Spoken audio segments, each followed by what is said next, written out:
আমরা আজ যেটা পড়বো সেটা হচ্ছে Node.js ইন্ট্রোডাকশন। আচ্ছা, Node.js কি? ফার্স্ট আমাদের জানতে হবে Node.js একটা কি। Node.js হচ্ছে একটা রান টাইম এনভায়রনমেন্ট, কোনো প্রোগ্রামিং ল্যাঙ্গুয়েজ নয়। ঠিক আছে, এই রান টাইম এনভায়রনমেন্টটা বোঝার আগে আমাদের একটুখানি ক্লায়েন্ট সার্ভার আর্কিটেকচারটা একটু বুঝে নিতে হবে আমার ফার্স্টে। ধর আমরা ফ্রন্ট এন্ডে যে এতদিন আমরা ক্লাস করলাম, রিয়াক্টে ক্লাস করেছিলাম, তো ধর এই ফ্রন্ট এন্ডে ধর এটা হচ্ছে আমার কাছে ফ্রন্ট এন্ড। ঠিক আছে, আর ধর এখানে আমার কাছে আসে হচ্ছে ধর ব্যাক এন্ড।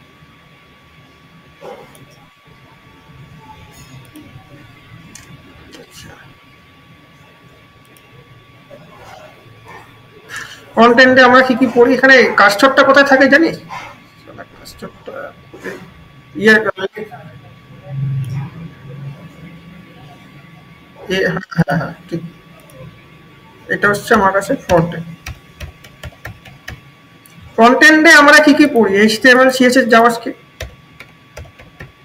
আচ্ছা, HTML কে আমরা কি বলি? Hypertext markup language. হাইপারটেক্সট মানে কি জানি? হাইপারটেক্সট মানে হচ্ছে টেক্সটের মধ্যে স্টেপ। মানে ধর আমি একটা টেক্সটে ক্লিক করলাম, অন্য টেক্সটে নিয়ে যায়, যেমন অ্যাঙ্কার ট্যাগ যেমন করে।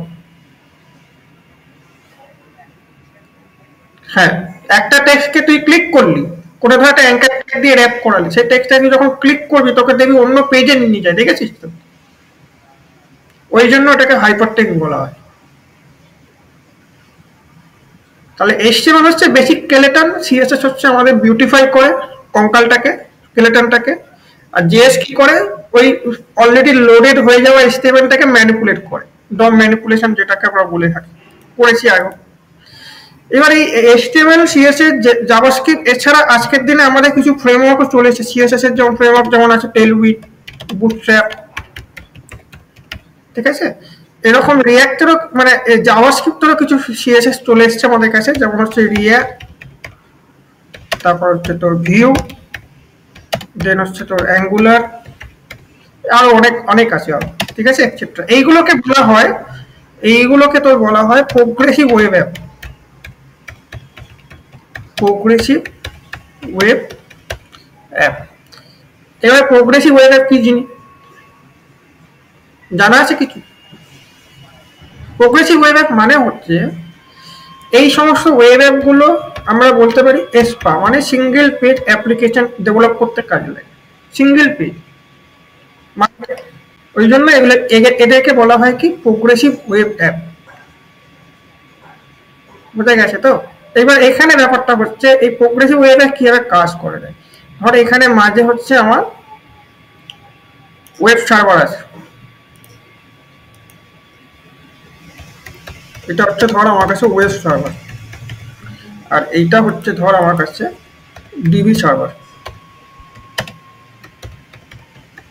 ঠিক আছে, ওয়েব সার্ভার ধর আমাদের ইন্ডিয়াতে আছে, ডিবি সার্ভার ধর আমেরিকায় থাকতেই পারে, আর ফ্রন্ট এন্ড ধর তুই কোনো একটা জায়গা থেকে করছিস, সাউথ আফ্রিকা থেকে অ্যাক্সেস করছিস, এরকম কোনো ব্যাপার নাই যে রিমোট যে কোনো জায়গায় থাকতে পারে। তাই তো? এই ওয়েব সার্ভার কি করে? ওয়েব সার্ভারের মধ্যে আমরা ওয়েব সার্ভার মানে এইটাকে বলা হয় ফ্রন্ট এন্ড, মানে এই যে HTML, CSS, JavaScript, react, view, সমস্ত ফ্রন্ট এন্ড সাইড। এর মেন কাজ হচ্ছে ডেটা দেখানো, ক্লায়েন্টকে ডেটা দেখানো। বাট ডেটাটা তো কোনো না কোনো জায়গা থেকে কাউকে না কাউকে তো সার্ভ করতে হবে, ডেলিভারি তো করতে হবে, তার দায়িত্ব হচ্ছে ওয়েব সার্ভারে। ঠিক আছে, এখানে ওয়েব সার্ভার বলতে কি কি থাকতে পারে ওয়েব সার্ভারে? যেমন তুই ইউজ করছিস PHP ইউজ করছিস, দেন অনেকে বলবে যে যে দাদা আমি ইউজ করবো ASP.NET ইউজ করবো, হ্যাঁ ASP.NET ইউজ করবো। কেউ বললো ধর আমি JSP ইউজ করবো, সেটাও করতে পারবে। কেউ ধরলো বল আমি পাইথন ইউজ করবো, এটাও করা যেতে পারে। কেউ ধরলো বল আমি রুবি ইউজ করবো, কেউ বললো ধর আমি Node.js ইউজ করবো। দেখেন, তাহলে এইগুলো সব হচ্ছে সার্ভার সাইডের প্রোগ্রামিং ল্যাঙ্গুয়েজ, মানে সার্ভার বানাতে, সার্ভারের মধ্যে প্রোগ্রামিং রেন্ডার করতে, জেসন যেটা পাঠাতে আমাদের কাজে লাগে, ওয়েব অ্যাপ সার্ভার হিসাবে কাজে লাগে, বা ওয়েব সার্ভারকে বলতে পারিস, বা এখানে ওয়েব সার্ভার ছাড়া তুই এখানে আরেকটা জিনিসও করতে পারিস। মানে এখানে এটাকে বলা হয় অ্যাপ্লিকেশন সার্ভারও বলতে পারি। অ্যাপ্লিকেশন সার্ভার, অ্যাপ্লিকেশন বানাতে কাজে লাগে। এবার এই পিএইচপি ASP.NET এদের সাথে ফ্রন্ট এন্ডে কানেকশনটা কি কমিউনিকেশন হয়, কিভাবে কমিউনিকেশন হয় জানা আছে? এপিআই দিয়ে কানেকশন হয়, বা তাদের প্রোটোকলটা কি প্রোটোকল থাকে জানা আছে? সেই প্রোটোকলটার নাম হচ্ছে HTTP প্রোটোকল। ফ্রন্ট সার্ভারকে কি করে? HTTP রিকোয়েস্ট করে, আর সার্ভার কি করে? HTTP রেসপন্স দেয়। নেটওয়ার্ক লেয়ারে একটা তো প্রোটোকল, ঠিক আছে? তাহলে ফ্রন্ট এন্ড করে সার্ভারকে HTTP রিকোয়েস্ট করে, আর সার্ভার কি করে সেখানে সার্ভার মানে কি? সার্ভার মানে হচ্ছে তো তুই ধর সার্ভার, আমি ধর ক্লায়েন্ট, আমি তোকে রিকোয়েস্ট করলাম, তুই কি করবি? সবার ফার্স্টে রিকোয়েস্টটা বুঝবি, রিকোয়েস্টটা কি রিকোয়েস্ট। এবার তুই কি করবি? সেই রিকোয়েস্টটা বুঝে তুই আমাকে সেই অ্যাকর্ডিংলি সেই রিকোয়েস্ট অনুযায়ী তুই আমাকে রেসপন্স দিবি। যাতা রেসপন্স দিলে হবে না। ধর আমি তোকে বললাম আমাকে সমস্ত ইউজারের লিস্ট দাও, তুই আমাকে দিয়ে দিলে সমস্ত এমপ্লয়ির লিস্ট। আমি কি সেটা চাইছি? সেটা তো চাই, আমি সমস্ত ইউজারের লিস্ট চাই, তুই আমাকে শুধু ইউজারের লিস্টই দিবে। এটাকে বলা হয় অ্যানালিসিস, ঠিক আছে? অ্যানালিসিস করে সার্ভার। এবার এখানে একটা ব্যাপার আছে, ডেটাবেসে এবার সার্ভারের তো ডেটার প্রয়োজন হবে, তখন তাকে কার সাথে কানেক্ট করতে হবে? ডিবি সার্ভারের সাথে। ডিবি সার্ভারের মধ্যে কি থাকতে পারে? আমার পপুলার থাকতে পারে, মাইএসকিউএল থাকতে পারে, দেন থাকতে পারে হচ্ছে তোর পোর্ট বেস থাকতে পারে, যেটা এখন ইউজ হচ্ছে আজকাল, পোর্ট বেস। তারপর এসকিউএল সার্ভার ইউজ হতে পারে মাইক্রোসফটের, দেন হচ্ছে SQLite ইউজ হতে পারে, ওরাকেল আছে, দেন হচ্ছে MongoDB NoSQL ইউজ হতে পারে, ঠিক আছে? এত রকম ডেটাবেস আমাদের ইউজ হতে পারে। তাহলে এবার ডিবি সার্ভার আর ওয়েব সার্ভারের মধ্যেও একটা কমিউনিকেশনের দরকার আছে। তাহলে সেই কমিউনিকেশনটাও কি রকম কমিউনিকেশন হয় জানা আছে?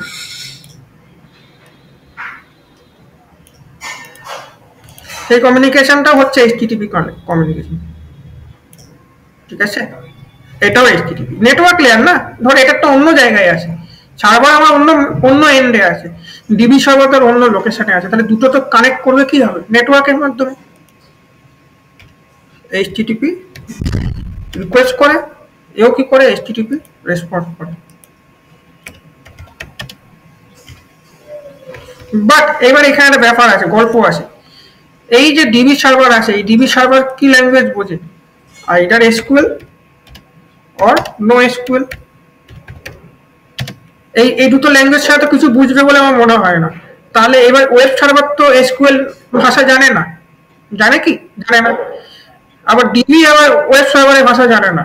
জাভাস্ক্রিপ্ট তো তুই কোড লিখেছিস, আমি ধর বললাম নোট দিয়ে সাথে কোড লিখেছি, জাভাস্ক্রিপ্ট দিয়ে তুই বলছিস ডেটাবেসকে বলছিস ডেটা দাও, তুই আবার জাভাস্ক্রিপ্ট দিয়ে বলছিস ডেটাবেসে রাখো। তাহলে তুই ওয়েব সার্ভার জানে শুধুমাত্র নিজস্ব ল্যাঙ্গুয়েজ, আর ডিবি সার্ভার জানেন SQL আর NoSQL। যদি তুই NoSQL ডেটাবেস ইউজ করিস, সে NoSQL ভাষা জানবে, আর যদি তুই SQL ভাষা ইউজ করিস তাহলে মানে SQL ডেটাবেস ইউজ করিস তাহলে SQL ভাষা জানবে। তাহলে দুজনের মাঝখানে একটা কমিউনিকেশনের ল্যাক হয়ে যাচ্ছে, দুজনে বুঝতে পারছে না এরকম। সেই জন্য আমাদের দরকার হচ্ছে কি? আমাদের দরকার হচ্ছে ORM ড্রাইভার ইউজ করতে হবে, ঠিক আছে? ORM বলতে পারিস, ODM বলতে পারিস, অবজেক্ট ডেটা ম্যাপিং বা অবজেক্ট রিলেশনাল ম্যাপিং, যেটা খুশি বলতে পারিস। এই ORM টুল কি করে? ORM এর কাজ হচ্ছে কি করে, তোর এই সার্ভারের ডেটা ORM নেবে, তার যে মানে রিকোয়েস্টটা যে ফরম্যাটটা নেবে, নিয়ে ও কি করবে? ইন দ্য ব্যাকএন্ড ওই করেসপন্ডিং রিকোয়েস্টের SQL কোয়েরি জেনারেট করবে। বুঝে যাচ্ছে? তুই বললি, আমি বলে দিচ্ছি, তুই ধর বললি সমস্ত ইউজারের ডেটা চাই, তুই ধর বললি গেট অল বলে একটা ফাংশন তুই কল করলি, কি করবে? সিলেক্ট স্টার ফ্রম এরকম ভাবে লিখে দেবে ইউজার, ইন দ্য ব্যাকএন্ড ও লিখবে। এটা একটা কি সুবিধা আছে? এটা একটা সুবিধা হচ্ছে তুই ডাইরেক্ট কোয়েরি তো লিখছিস না তোর সার্ভার থেকে, তার ফলে তুই একটা জিনিস তুই এখানে করতে পারবি, SQL ইনজেকশনের হাত থেকে তুই বাঁচতে পারবি। ওই জন্য ইন্ডাস্ট্রিতে এই ORMটা খুব ইউজ হয়। SQL ইনজেকশন কি জিনিস? তুই ধর এখানে ধর কোয়েরি যদি ডাইরেক্ট লিখে লিখে পাঠাতিস সার্ভার থেকে, এবার ধর কোনো এথিক্যাল হ্যাকার এলো, সে এমন একটা কোয়েরি লিখে দিল তো ডিবি থেকে সমস্ত টেবিলের সব ডেটা উড়ে গেল। এটা তো পসিবল হতে পারে। করা যেতে পারে। তবে ম্যালওয়্যার প্রোগ্রাম তো লিখে দিল স্ক্রিপ্ট ফাইলটা, ব্যাস ওখান থেকে সমস্ত ডিবি ক্লিয়ার হয়ে গেল, টেবিলগুলো সব ডেটা রো সব ক্লিয়ার হয়ে গেল। তাহলে সেই জন্য সেখান থেকে বাঁচার জন্য আমরা কি করি, অ্যাবস্ট্রাকশন লাগিয়ে দিয়েছি, নেটওয়ার্ক লেয়ারে একটা অ্যাবস্ট্রাকশন লাগিয়ে, সেটা হচ্ছে ওআরএম টুল। এই ওআরএম টুল কি করে, এই ফাংশনে ইন দ্য ব্যাকএন্ড ও কোয়েরি জেনারেট করে দিচ্ছে, আমরা ফ্রন্ট এন্ড থেকে জানানো দরকার নেই, আর হ্যাকারের পক্ষেও বোঝা যাবে না যে কোন কোয়েরি কোনটাতে চলছে, কি লজিক এটা চালাচ্ছে, বোঝা যাচ্ছে। এইবার এই পুরো জিনিসটা না, এই পিএইচপির সাথে অ্যাকচুয়ালি কম্প্যাটিবল কোনটা, পিএইচপির সাথে কম্প্যাটিবল হচ্ছে মাইএসকিউএল। ASP.NET এর সাথে ধর আমি বলছি তোর পোস্টগ্রেস, জেএসপির সাথে ধর হচ্ছে এসকিউএলাইট, পাইথনের সাথে ধর রয়েছে মাইএসকিউএল বা মঙ্গোডিবি, যেরকম একটা নোড.js এর সাথে হচ্ছে মঙ্গোডিবি, মেনলি মানে কানেক্টেড আমরা দেখেছি। তার মানে কি নোড.js এর সাথে মাইএসকিউএল অ্যাটাচ করতে পারবো না, পিএইচপির সাথে কি মঙ্গোডিবি অ্যাটাচ করতে পারবো না? অ্যানসার কি, অ্যানসার হবে ইয়েস পারবো। বাট পারলেও এখানে একটা কনসেপ্ট আছে, এখানে কি কনসেপ্ট হচ্ছে, কনসেপ্টটা হচ্ছে কম্প্যাটিবিলিটি। কম্প্যাটিবিলিটি আর একটা কনসেপ্ট হচ্ছে স্পিড অফ রিট্রিভাল।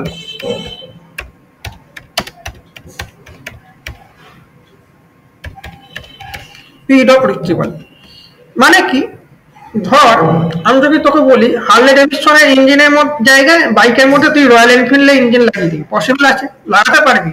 বা সেক্ষেত্রে প্রপার পারফরমেন্স পাবি? হার্লে ডেভিডসন ফেভারটা কি পাবি? পাবি না।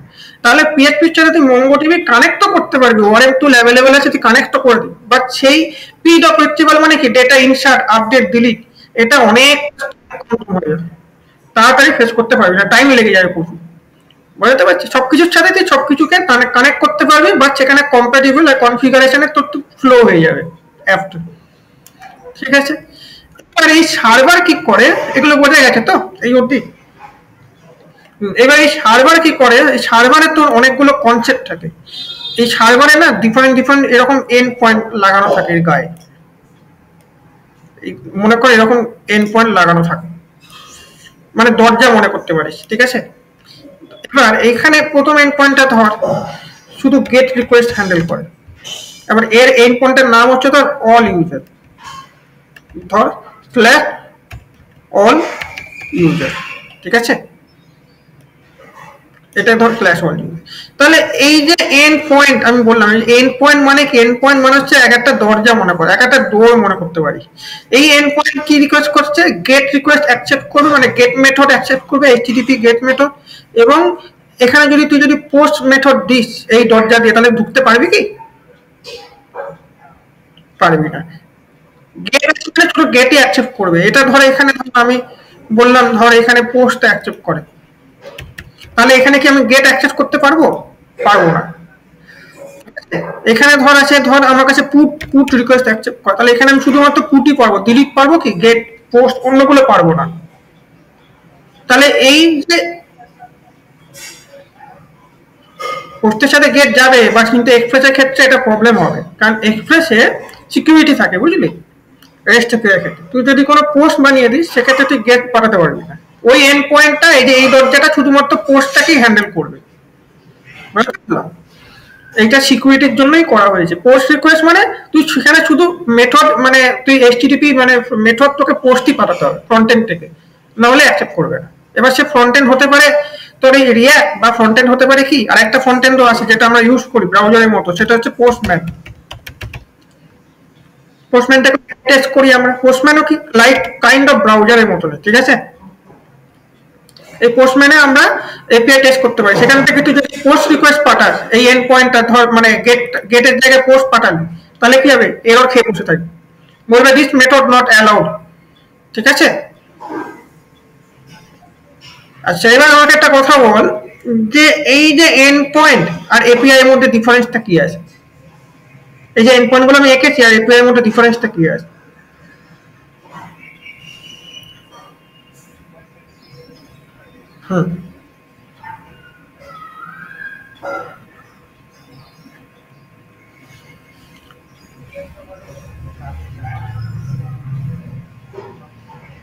এইগুলোই হচ্ছে এপিআই, এর কোনো ডিফারেন্স নেই, দুটোর মধ্যে কোনো ডিফারেন্স নেই। আমার বলার বক্তব্য দুটোর মধ্যে কোনো ডিফারেন্স নেই, এইগুলোই এপিআই। এই যে গেট অল ইউজার, তার পোস্ট রিকোয়েস্ট ধর এখানে বললি অ্যাড ইউজার, ধর স্ল্যাশ অ্যাড ইউজার, ঠিক আছে। এগুলোর মধ্যে কোনো ডিফারেন্স নেই। এটাই হচ্ছে আমার কাছে রেস্ট এপিআই। রেস্ট এপিআই পুরো কথা কি? রেস্টের পুরো কথা জানা আছে? রেস্টের পুরো কথা হচ্ছে রিপ্রেজেন্টেশনাল স্টেট ট্রান্সফার। রিপ্রেজেন্টেশনাল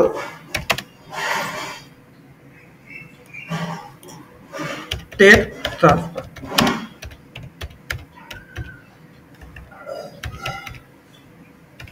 তার মানে কি? রেস্ট এপিআই নেটওয়ার্কে একটা আর্কিটেকচার ফলো করে, ডেটা আদান প্রদান হয় একটা ফরম্যাটে। সেটা কি ফরম্যাটে হয় জানা আছে? Jason format, JavaScript object notation, ঠিক আছে। এবার রেস্ট এপিআই আগের যুগ ছিল হচ্ছে সোপ এপিআই। সোপ, তখন আমরা সোপ দিয়ে বানাতাম, SOAP, ঠিক আছে। সোপ এপিআইটা .NET এর ক্ষেত্রে যদি দেখি, মোবাইল অ্যাপ্লিকেশন আগে ইউজ হতো। সোপের পুরো কথা হচ্ছে simple object access protocol. SOAP এপিআইতে ডেটা আদান প্রদান হতো কি হবে? XML ফরম্যাট, ট্যাগের মতো। HTML যেমন দেখেছি, XML ফরম্যাটে। বাট সোপ এপিআই যুগ চলে গেছে, আমিও রেস্ট এপিআই যুগেই আছি। আমরা রেস্ট এপিআইটাই শিখবো, জেসন দিয়ে, নোট দিয়ে বানানো যায়, XML বানানো যায়। XML রিকোয়েস্ট হতে পারে। XML হচ্ছে মার্কআপ ল্যাঙ্গুয়েজ, ঠিক আছে। XML কে, এই XML হচ্ছে আরেকটা জিনিস আমি বলে দিই তোকে, সুপারসেট অফ HTML, ঠিক আছে। তাহলে রেস্ট এপিআই বানানো যায়। তাহলে এই যে রেস্ট এপিআই মানে কি? এই যে বিভিন্ন বিভিন্ন এন্ড পয়েন্ট বানানো হয়েছে রেস্ট এপিআইতে, এন্ড পয়েন্ট বিভিন্ন মেথড নিয়ে বানানো হয়েছে। এবার তুই ধর এখানে বললি যে এই যে দরজাটা আছে, লাস্টে যে দরজাটা আমি পুট লিখেছি, এখানে ধর তুই জানিস না যে ক্লায়েন্ট, তুই বলছিস যে ক্লায়েন্ট যে কোনো রিকোয়েস্ট পাঠাতে পারে, পুট পেলেও এই দরজায় ঢুকবে, গেট দিলেও ঢুকতে পারবে, ডিলিট দিলেও, মানে সব আসতো। তখন তোকে পুটের জায়গায় লিখতে হবে এখানে, তখন তোকে এই জায়গাটা লিখতে হবে অল বলেও মানে নোডে তখন একটা জিনিস আসে, যখন তুই জানবি না তখন পুরো দিয়ে দিবি।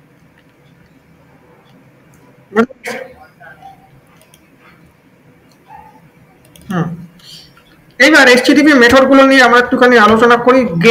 গেটটা কি করে?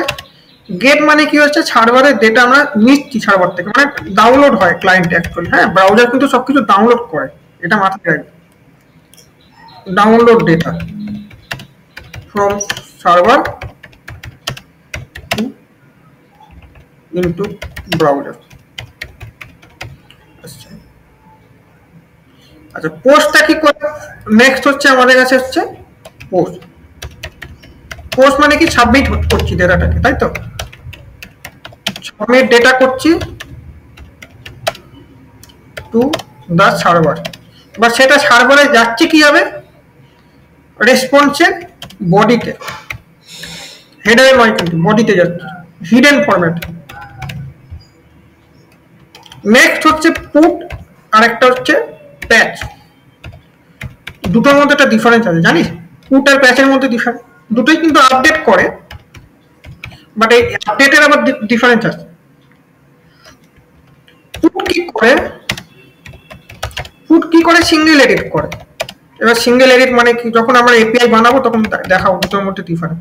সিঙ্গেল এডিট করে। আর প্যাচ কি করে?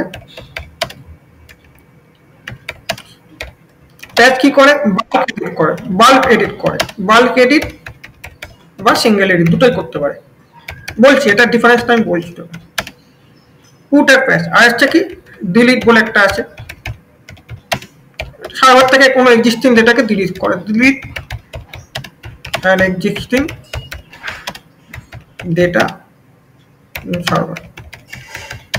তাহলে এই হচ্ছে আমাদের HTTP মেথড গুলো, ঠিক আছে, বোঝা গেছে। এরপরে যেটা আছে, এই আর্কিটেকচারটাকে কি বলা হয়? Front end. তাহলে আমরা যদি মান স্ট্যাক করি, বা মান বলতে পারিস, বা যেটাকে বলে অ্যাকচুয়ালি পানও বলে অনেক সময়, মান স্ট্যাক, মিন স্ট্যাক আছে, তারপর হচ্ছে তোর পান বলে একটা আছে, পোস্টগ্রেস আছে, এক্সপ্রেস, রিয়াক্ট, নোড, ঠিক আছে, এরকম আছে।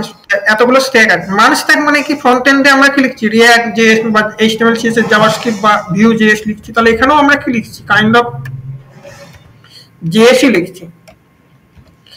এবার জাভাস্ক্রিপ্ট, এবার নোড জিএস এখানে আমরা অ্যাপ্লিকেশন বানাবো, সার্ভার বানাবো। তুই এতদিন Laravel PSP core PSP framework use করেছিস, যেমন আমরা কোর জাভাস্ক্রিপ্টের ফ্রেমওয়ার্ক ইউজ করবো নোড জিএস, মানে এক্সপ্রেস জিএস, নোড কম্বো। এখানেও জাভাস্ক্রিপ্ট ইউজ হচ্ছে। আবার ডিবি সার্ভারে আমরা কি ইউজ করবো, মাইএসকিউএল বা মঙ্গোডিবি ইউজ করবো। মঙ্গোডিবি ক্ষেত্রে কি হয়, জাভাস্ক্রিপ্ট ইউজ হয়, জাভাস্ক্রিপ্টের ভাষা ইজিলি বুঝতে পারবে। তার মানে আমরা কি দেখি, JavaScript plus JavaScript plus JavaScript, ঠিক আছে, সব জায়গাতেই জাভাস্ক্রিপ্ট। তাহলে একটা ল্যাঙ্গুয়েজ শিখবি, সেটাই ডোমিনেট করবে, সার্ভার বানাতেও লাগবে, ফ্রন্ট এন্ডও লাগবে, ডিবিতেও লাগবে। ডিবিতে জাভাস্ক্রিপ্ট যেটা ইউজ হয়, মানে মাইএসকিউএল মঙ্গোডিবির ক্ষেত্রে যে ফরম্যাট ইউজ হয় সেটাকে বলা হয় bison format, binary object notation, ঠিক আছে, বিসন ফরম্যাট ইউজ হয় মঙ্গোডিবিতে। আমি দেখাবো বলে তো বুঝতে পারবি, মানে অনেকটা জেসনের মতনই বাট একটু লাইট ওয়েট, ঠিক আছে। এবার এই তিনটে আর্কিটেকচার, ফ্রন্ট এন্ড, সার্ভার আর একটা হচ্ছে ডেটাবেস সার্ভার, এই তিনটে অ্যাপ্লিকেশনকে বলা হয় কি জানিস, এটাতে মডেল আছে, তার নাম হচ্ছে 3 টায়ার আর্কিটেকচার, ঠিক আছে, 3 টায়ার আর্কিটেকচার। দেখ বোঝা গেল নাকি? যদি কোনো প্রশ্ন থাকলে, যা প্রশ্ন থাকলে বল আমাকে, নেটওয়ার্ক রিলেটেড আমি বলে দেবো, ঠিক আছে। তার মানে ডেটাবেস আর সার্ভারের মধ্যেও কিন্তু এইচটিটিপি রিকোয়েস্ট রেসপন্স হয়, ঠিক আছে। আমাকে একটা প্রশ্ন বল, এই যে ফ্রন্ট এন্ড আমি বানাচ্ছি, সার্ভার বানাচ্ছি, তারপর হচ্ছে ডিবি সার্ভার বানাচ্ছি, এইগুলো কি হার্ডওয়্যারের মধ্যে কমিউনিকেশন হচ্ছে না সফটওয়্যার টু সফটওয়্যার কমিউনিকেশন হচ্ছে? হ্যাঁ, এই জিনিসটাকে বলা হয় ইন্টার প্রসেস কমিউনিকেশন, ঠিক আছে। এইটা একটা প্রসেস সফটওয়্যার, এটা একটা আরেকটা প্রসেস, আবার এটা একটা আরেকটা প্রসেস, মানে ডিবি সার্ভারটা আলাদা প্রসেস। তাহলে অ্যাকচুয়ালি কমিউনিকেশন কিন্তু সার্ভার মানে সফটওয়্যারের সাথে সফটওয়্যারের হয়, কিন্তু হার্ডওয়্যারের সাথে হার্ডওয়্যার হয় না। মানে সেটা রিমোটলিও হতে পারে বা সেম মেশিনও তোর মেশিনও থাকতে পারে। হতে পারে মঙ্গোডিবি অন্য কোনো জায়গায় আছে, হতে পারে তোর এক্সপ্রেসটা অন্য কোনো জায়গায় আছে, আবার হতে পারে ফ্রন্ট এন্ড অন্য জায়গায় আছে। তুই ধর ওয়েব সার্ভারটাকে তুই ধর আলাদা করে কি করলি, ওয়েব সার্ভার যেটা আছে সেটাকে তুই ধর এডব্লিউএস এ লাইভ করালি, ঠিক আছে। আর ডিবি সার্ভার যেটা আছে, মঙ্গোডিবির দেখবি ক্লাউড বেরিয়ে গেছে এখন, যখন অ্যাটলাস যেটাকে বলে, ঠিক আছে, অ্যাটলাসে লাইভ করালি। আর রিয়াক্টটাকে কি করলি, এডব্লিউএস আলাদা করে লাইভ করালি, অন্য ইউআরএল হবে। বোঝা যাচ্ছে?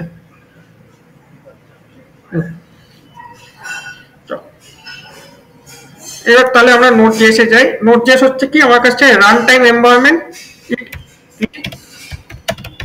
Mainly use to run JavaScript in backend, ঠিক আছে। জাভাস্ক্রিপ্ট কিন্তু নরমালি ফ্রন্ট এন্ডের জন্যই বানানো হয়েছিল, ঠিক আছে। জাভাস্ক্রিপ্টটা কিন্তু জোর করে ব্যাকএন্ডে রান করানো হয়েছে নোড জেএস এর সাহায্যে। আচ্ছা, node JS it is written কোন ল্যাঙ্গুয়েজে বানানো হয়েছে জানিস? নোড জেএস এর যে ইয়েটা, রান টাইমটা, C++ and developed by Ryan Dahl, ঠিক আছে, বানিয়েছে। আচ্ছা, জাভাস্ক্রিপ্ট কি সিঙ্গেল থ্রেডেড না মাল্টি থ্রেডেড? Single thread.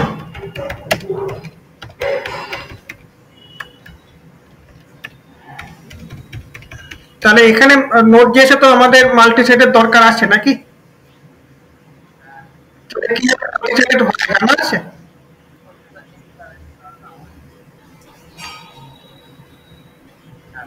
হুম, জাভাস্ক্রিপ্ট তো সিঙ্গেল থ্রেডেড, বাট আমার এখানে তো মাল্টি থ্রেডের দরকার আছে, তাহলে সেটা কিভাবে সম্ভব হয় জানা আছে?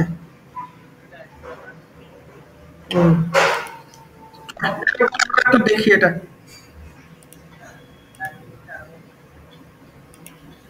আমি দেখাচ্ছি, বোঝাচ্ছি, দেখ প্রথম থেকে বোঝাচ্ছি। ধর আমার কাছে এটা একটা সার্ভার আছে, ধর ক্লায়েন্ট আছে, সরি ভুল বললাম, ক্লায়েন্ট আছে, এটা ধর ক্লায়েন্ট আছে, ঠিক আছে। আর একটা ধর আমার কাছে এখানে দূরে একটা সার্ভার আছে, নোড জিএস এর সার্ভার আছে। পুরো জিনিসটা বলে দেবো, ক্লিয়ার হয়ে যাবে, সারা জীবন মাথায় থাকবে। নোড জিএস সার্ভার আছে, ঠিক আছে। এবার এই ক্লায়েন্টটা ধর হঠাৎ করে বললো নোড জেএস সার্ভারকে যে আমাকে ফাইল সিস্টেম থেকে ডেটা রিড করে দাও, ফাইল রিড অপারেশন, ঠিক আছে। এবার নোড জেএস এর মধ্যে কি রান করাচ্ছে, জাভাস্ক্রিপ্ট। এবার এখানে নোড জেএস তো কোনো না কোনো মানে কম্পিউটারের মধ্যে হোস্টেড আছে, সেখানে ফাইল সিস্টেম নিশ্চয়ই থাকবে। ধর এটা হচ্ছে ধর আমার কাছে ফাইল সিস্টেম আছে। এবার নোড.জেএস কি করবে, যদি জাভাস্ক্রিপ্ট কটা থ্রেডেড, একটাই থ্রেডেড, মানে একটাই থ্রেড আছে, এটা হচ্ছে মেন থ্রেড ধর, তখন এই মেন থ্রেডটা কি হয়ে যাবে, বিজি হয়ে যাবে। এই মেন থ্রেডটা তখন অ্যাসাইন হয়ে যাবে কার সাথে, এই ফাইল সিস্টেমের সাথে। কে বলেছে, ক্লায়েন্ট 1 বলেছে, ধর এটা ক্লায়েন্ট 1 বললাম, ক্লায়েন্ট 1। এবার ধর এখানে ধর আরো সেই সময় ও যখন এই ফাইল সিস্টেমটা রিড করছে, সেই সময় ধর আরো অনেকগুলো ক্লায়েন্ট চলে এলো। ধর এটা হচ্ছে ক্লায়েন্ট 2, ধর এটা হচ্ছে আমার কাছে ক্লায়েন্ট 3, ধর এটা আমার কাছে হচ্ছে ক্লায়েন্ট 4। তারাও সেম জিনিস রিকোয়েস্ট করলো। কি রিকোয়েস্ট করলো, আমাকে ফাইল সিস্টেম থেকে রিড করতে হবে। এটাও সেম জিনিস রিকোয়েস্ট করলো, ঠিক আছে, সেম জিনিস রিকোয়েস্ট করলো file system at the same time. তখন এটা তো সিঙ্গেল থ্রেডেড, এটা সিঙ্গেল থ্রেড, তখন কি হয়ে গেল, তাহলে প্রথম ক্লায়েন্টের জন্য থ্রেড অ্যাসাইন হয়ে গেছে, এফএস করতে রিড করতে শুরু করে দিয়েছে। তাহলে সেকেন্ড ক্লায়েন্টটা কি করবে, তাকে কি করতে হবে, ওয়েট করতে হবে। এটা তো ওয়েট করতে হবে তাকে, কারণ এই থ্রেডটা কি হয়ে গেছে, এই থ্রেডটা আমার কাছে ব্লক হয়ে গেছে, অকুপাইড আছে, মানে ব্লকড হয়ে গেছে থ্রেডটা। তাহলে কি হবে, এটাকে সলভ করা যেতে পারে। ইনিশিয়ালি এটা পসিবল হচ্ছিল না, কিন্তু রায়ান ডাল যখন বাকি ছিল তখন এটা পসিবল হচ্ছিল না। তখন রায়ান ডাল কি করলো, ও চাইলে জাভাস্ক্রিপ্টকে মাল্টিথ্রেড বানাতে পারতো, ঠিক আছে। তাহলে কি হতো, সেই জাভাস্ক্রিপ্টের ফ্লেভারটাই নষ্ট হয়ে যেত। ও জাভাস্ক্রিপ্ট যেমন আছে তেমনই রেখে দিল। ও কি করলো, এই যে মেন যে থ্রেডটা আছে না, যে থ্রেডটা আমি এঁকেছি এখানে, এই মেন থ্রেডটা শুধুমাত্র দায়িত্ব দিল এফএস থেকে রিড করা নয়, এর দায়িত্ব হলো শুধুমাত্র ক্লায়েন্টের থেকে যে ডেটাটা আসছে সেটা রিড করে বোঝা, কি রিকোয়েস্ট আসে না আসে, ফাইল সিস্টেম যেমন রিড করতে বলেছে, নিয়ে তার করসপন্ডিং যে ওয়ার্কার আছে, ধর এখানে কোনো ওয়ার্কার থাকবে, অনেকগুলো ওয়ার্কার আছে, মানে তাদেরকে অ্যাসাইন করে দেওয়া। ধর প্রথমটা এই যে ক্লায়েন্ট 1 এসেছিল, তার কি লাগবে, এফএস লাগবে, তাহলে এ কি করলো, ওয়ার্কার 1 এর কাছে, সরি একটু দাঁড়াও, ওয়ার্কার 1 এর কাছে ও অ্যাসাইন করে দিল ধর, ঠিক আছে। এরকম ধরো ওয়ার্কার 2 আছে, ক্লায়েন্ট 2 এলো, ক্লায়েন্ট 2 তারপর কি হলো, একই সময় ক্লায়েন্ট 2 হলো, ও কি দেখলো ক্লায়েন্ট 2 থেকে, আচ্ছা এফএস এ রিড করতে হবে, বুঝে গেল, ও কি করলো, ওয়ার্কার 2 এর সাথে ক্লায়েন্ট 2টাকে অ্যাসাইন করে দিল, বুঝা যাচ্ছে। এরকম ভাবে এট সেম টাইমে ক্লায়েন্ট 3 এলো, ও কি করলো, ওয়ার্কার 3 এর সাথে ক্লায়েন্ট 3 কে অ্যাসাইন করে দিল। এবারে ওয়ার্কার 1, ওয়ার্কার 2, ওয়ার্কার 3 এগুলো কি, ওয়ার্কার 1, ওয়ার্কার 2, ওয়ার্কার 3 কিছুই নয়, আমাদের অপারেটিং সিস্টেম আছে না, তার যে মাল্টি থ্রেড আছে সেটাকে ইউজ করে, বোঝা যাচ্ছে। মাল্টি থ্রেড অপারেটিং সিস্টেমের যে থ্রেডগুলো আছে সেইগুলোকে ইউজ করে। এটা কিন্তু জাভাস্ক্রিপ্টের থ্রেড, উপরে যেটা বাক্সের মধ্যে লেখা আছে। আর এই যে ওয়ার্কার 1, ওয়ার্কার 2, ওয়ার্কার 3 এগুলোকে বলা হয় অপারেটিং সিস্টেমের থ্রেড। তাহলে নোড.জেএস কে তো অপারেটিং সিস্টেমের ভাষায় কথা বলতে হবে, তবে তো অপারেটিং সিস্টেম বুঝবে। তাই জন্য নোড.জেএস একটা লাইব্রেরি ইউজ করে, এটার নাম হচ্ছে লিভ ইউভি বলে একটা লাইব্রেরি আছে, ঠিক আছে। এই লিভ ইউভি লাইব্রেরি থ্রু দিয়ে কি করে, ওএস এর সাথে কমিউনিকেট করে, ও এই মাল্টি থ্রেডটাকে ব্যবহার করে, বুঝে গেছে। এবার ধর ক্লায়েন্ট 2 যখন রিকোয়েস্ট করলো, তখন ধর ক্লায়েন্ট 1 এর ফাইল সিস্টেম থেকে ডেটা রিড হয়ে গেছে, ক্লায়েন্ট 1 এর কাজটা কমপ্লিট হয়ে গেছে। তাহলে কি করতে হবে, ওকে তো জানান দিতে হবে যে হয়ে গেছে। হয়ে যাওয়া মানে কি, হয়ে যাওয়া মানে একটা ইভেন্ট ফায়ার হচ্ছে,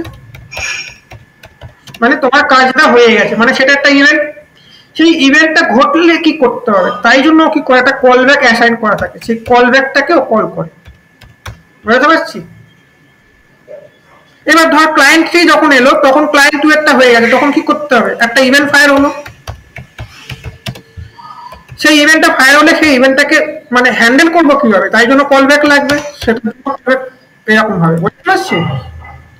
এই জন্য নোড.জেএস কে বলা হয়, নোড.জেএস এর কতগুলো ফিচার্স আছে।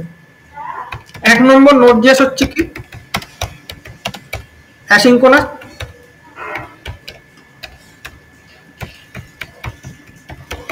2 নম্বর হচ্ছে Node.js হচ্ছে ইভেন্ট ড্রিভেন।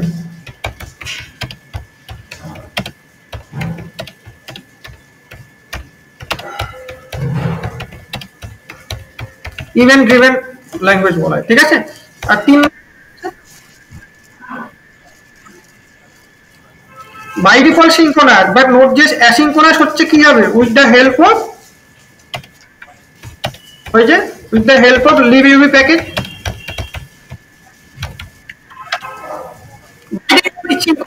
বাই ডিফল্ট ওর ফ্লেভার সিঙ্ক্রোনাস libUB মাধ্যমে, libUB প্যাকেজ এর মাধ্যমে, মানে প্যাকেজ তো বলা লাইব্রেরি, এটা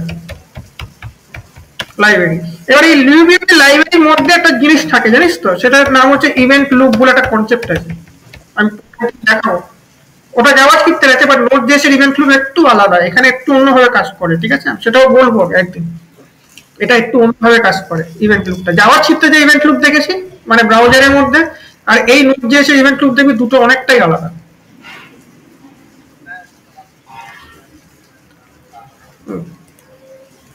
এটা বোঝা গেছে তো। এবার থার্ড, এখানে যে থার্ড পয়েন্টটা আছে সেটা বোঝানোর আগে আমাকে একটা রিয়েল এক্সাম্পল দিতে হবে। এটা বুঝতে পেরেছি? তাহলে Node.js এ এই যে অপারেশনটা ফাইল সিস্টেম থেকে রিড করা, ফাইল সিস্টেম থেকে রাইট করা, এটাকে কি অপারেশন বলা হয় জানিস? এটাকে বলা হয় IO operation, input output operation. এইবার ধর এই সময় একটা ক্লায়েন্ট এলো ধর, ঠিক আছে, IO অপারেশনটা তো থ্রেডটা ব্লক হচ্ছিল, কি libUB ব্যবহার করলে মেন থ্রেড ব্লক হচ্ছিল না। এবার ধর একটা এলো ক্লায়েন্ট এ, ধরে একজন এলো, এ একটু বদমাইশ আছে বুঝলি তো। ক্লায়েন্টটা এ কি করলো, এ বললো যে আমাকে 1 থেকে 100 লাখ পর্যন্ত নাম্বারের ফ্যাক্টোরিয়াল দাও। তাকে বললো বলতো রিকোয়েস্টে এই মালটাকে 1 থেকে 100 লাখের ফ্যাক্টোরিয়াল বলতে বললো। সেটা তো এই থ্রেডটা চাইলে অন্য কাউকে দিতে পারবে না। দিতে পারবে কি? এই থ্রেড কাকে কাকে দিতে পারছিল, যদি সে টাস্কটা যদি ইনপুট আউটপুটের কাজ হতো তাহলে দিতে পারতো ওয়ার্কারকে, মানে এই কাজটা তো ওকে নিজেকেই করতে হবে, তাই না? তখন হয়ে গেল থ্রেড ব্লক। এই ধরনের কাজকে কি বলা হয়, সিপিইউ হেভি ক্যালকুলেশন করবে, এটাকে সিপিইউ ইন্টেনসিভ টাস্ক, ঠিক আছে। এটার জন্য Node.js এখনো পর্যন্ত সুইটেবল নেই। এটা করতে গেলে Node.js এর মানে থ্রেড ব্লক হয়ে যাবে, ঠিক আছে। তাই জন্য আজকালকার দিনে নোডের এই যে সিঙ্গেল থ্রেডের যেটা বলছি না, এটাও এখন মাল্টি থ্রেড করা যায়, মানে মেন থ্রেডটাকেও মাল্টিথ্রেড করা যায়, মানে জাভাস্ক্রিপ্টকে। তাই জন্য একটা মডিউল চলে এসছে npm এর মধ্যে, পেয়ে যাবি ওয়ার্কার থ্রেড বলে একটা মডিউল আছে, ওয়ার্কার থ্রেড। এটা দিয়ে জাভার মতো মাল্টি থ্রেড ফিচার্স পেয়ে যাবি, বুঝতে পারলি? জাভাতে যে টমক্যাট সার্ভার থাকে দেখেছিস তো, 5-6টা থ্রেড বাই ডিফল্ট থাকে।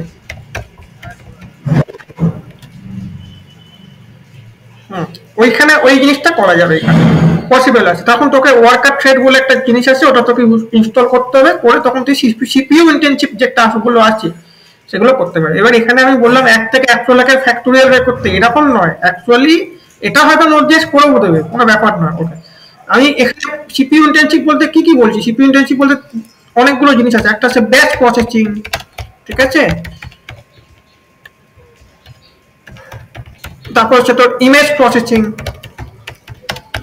এইগুলো কথা বলছি, যেগুলো মেশিন লার্নিং এ এমএল এর যে সমস্ত অ্যালগরিদম গুলো আছে, যেগুলো তো সিপিইউ কে হেভি আমাকে মানে বিজি করতে হবে। সিপিইউ কে ফাঁকা রাখলে চলবে না, আইডলনেসটা বন্ধ করলে চলবে না। সিপিইউ যেন সবসময় বিজি থাকে ক্যালকুলেশনে, ঠিক আছে। অ্যারিথমেটিক লজিক ইউনিট যেন সবসময় কাজ করতে বিজি থাকে, সেইগুলো কিন্তু পসিবল হবে না Node.js এ। তাও আজকালকার দিনে Node.js করতে পারে সেগুলোকে with the help of worker thread. বোঝা গেছে? ক্লিয়ার তো? তাহলে Node.js হচ্ছে, Node.js এখানে তাহলে ফিচার্স হবে Node.js is suitable to perform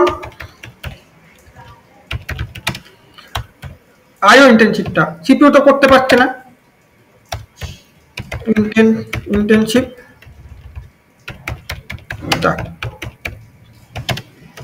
তারপর এখানে হবে ইট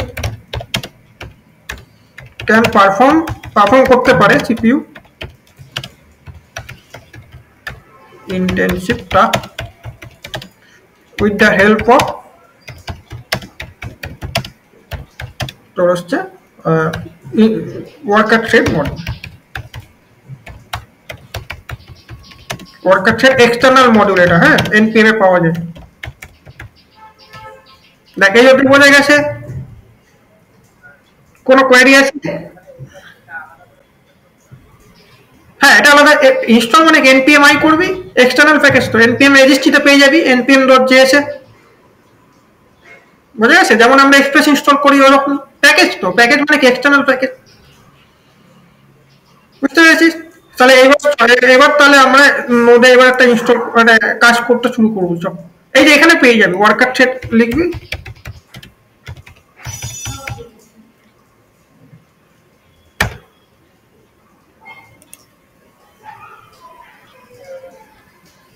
এই দেখ ওয়ার্কার থ্রেড, ঠিক আছে? এটা কি কাজ লাগে এখানে সব দেখতে পাবি, এখানে ওয়ার্কার প্যাটার্ন, এই যে ওয়ার্কার থ্রেড মানে মাল্টি থ্রেডের ফিচারটা তুই পেয়ে যাবে এখান থেকে, রিকোয়ার করে নেবে এরকম W3 দিয়ে এরকম ভাবে রিকোয়ার করে দিবি, ঠিক আছে? এইভাবে কাজ করতে পারবি, সবই পসিবল হয়, এভরিথিং ইজ পসিবল, করা যায়। আজকের দিনে টেকনোলজি উন্নত হচ্ছে। এবার আমরা চল আমি একটা ফোল্ডার বানাই, এখানেই আমরা রোজই কাজ করব এটাতেই।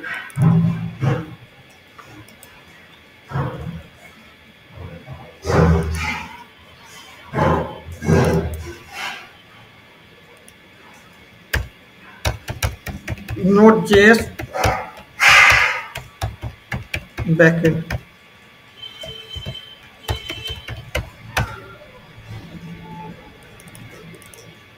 আচ্ছা এখানে সবার ফার্স্টে এর ভেতরে আমি একটা ফোল্ডার বানাচ্ছি, এটা হচ্ছে Node.js কোড, মানে আমরা কোডটা দেখবো, দেন এক্সপ্রেস লাইব্রেরি সেগুলো সব পরে আসবে, ঠিক আছে? এই কোডের মধ্যে সবার ফার্স্টে আমরা দেখবো, এটাকে ভিএস কোড আগে ওপেন করে নিই।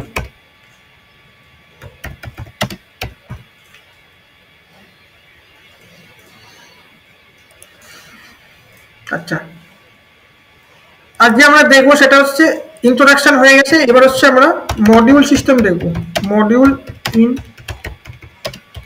Node.js। মডিউল মানে কি, হোয়াট ইজ মডিউল?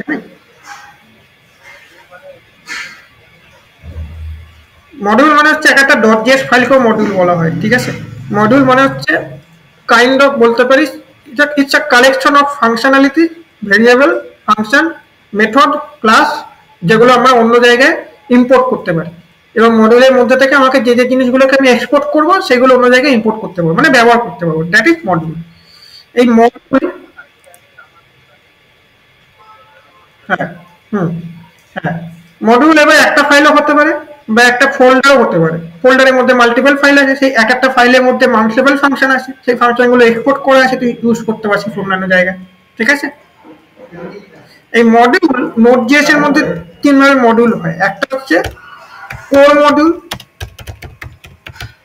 আরেকটা হচ্ছে তোর হচ্ছে যেটাকে বলে এক্সটার্নাল মডিউল, যেটাতে npm প্যাকেজে পাওয়া যায়, যেটা আমাকে ইনস্টল করতে হয় npm.js থেকে, ঠিক আছে?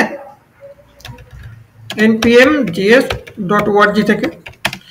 আচ্ছা আরেকটা হচ্ছে ইউজার ডিফাইন মডেল, যেটা তুই নিজেও বানাতে পারবি, দেখাবো কি ইউজার ডিফাইন মডেল বানাবে। তুই চাইলে তোর মতো মডিউল বানাবি, নিয়ে তুই কি করবি, তোর মডিউল বিশ্বের অন্যান্য জায়গায় সবাই ব্যবহার করবে, তুই একটা প্যাকেজ বানিয়ে দিলি ধর, ঠিক আছে? এই যে প্যাকেজ এক্সপ্রেস আমরা ইনস্টল করছি, কেউ না কেউ তো বানিয়েছে, তাই না? ওরকম তুইও তোর প্যাকেজ বানিয়ে npm এ পাবলিশ করে দিলি, npm.js.org তে পাবলিশ করে দিলি, সে কি করবে, আমি ধর তোর প্যাকেজটা ইউজ করবো, তাহলে আমি npm আই দিয়ে তোর নামে প্যাকেজটাকে ইনস্টল করে নিলাম। এবার এই কোর মডিউলগুলো আজকে আমরা দেখবো, অনেকগুলো মডিউল আছে, দেন এক্সটার্নাল মডিউলও দেখবো। এক্সটার্নাল মডিউল এমনিতেই বুঝে যাবে যখন আমরা এক্সপ্রেস ইনস্টল করবো, ওটাই তো এক্সটার্নাল মডিউল। দেখ এখানে কোর মডিউল করার আগে সবার ফার্স্টে আমি একটা ফোল্ডার বানাই, ধর আমি বললাম যে index.js। কোর মডিউলের সবার ফার্স্ট মডিউল আমরা দেখবো হচ্ছে তোর এফএস মডিউল। এফএস মানে কি, ফাইল সিস্টেম থেকে ডেটা রিড করা, রাইট করা, ঠিক আছে? তার জন্য হচ্ছে FS module. FS module core মডিউলকে কি ইনস্টল করতে লাগে, কি মনে হয়? এটা কি করে জানবো? আমি আমি তো ভুলে গেছি, ধর আমি এসব কিচ্ছু জানি না, আমি ডকুমেন্টেশন থেকে দেখে পড়বো। তাহলে নোডে যা, নোড জিএসে যা,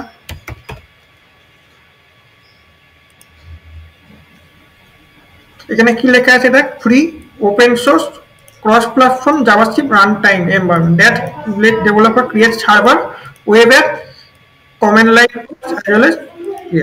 এবার এখানে যাবে হচ্ছে ডক্সে যাবে, ডক্সে গিয়ে দেখ এখানে এফএস বলে একটা মডিউল পেয়ে যাবে।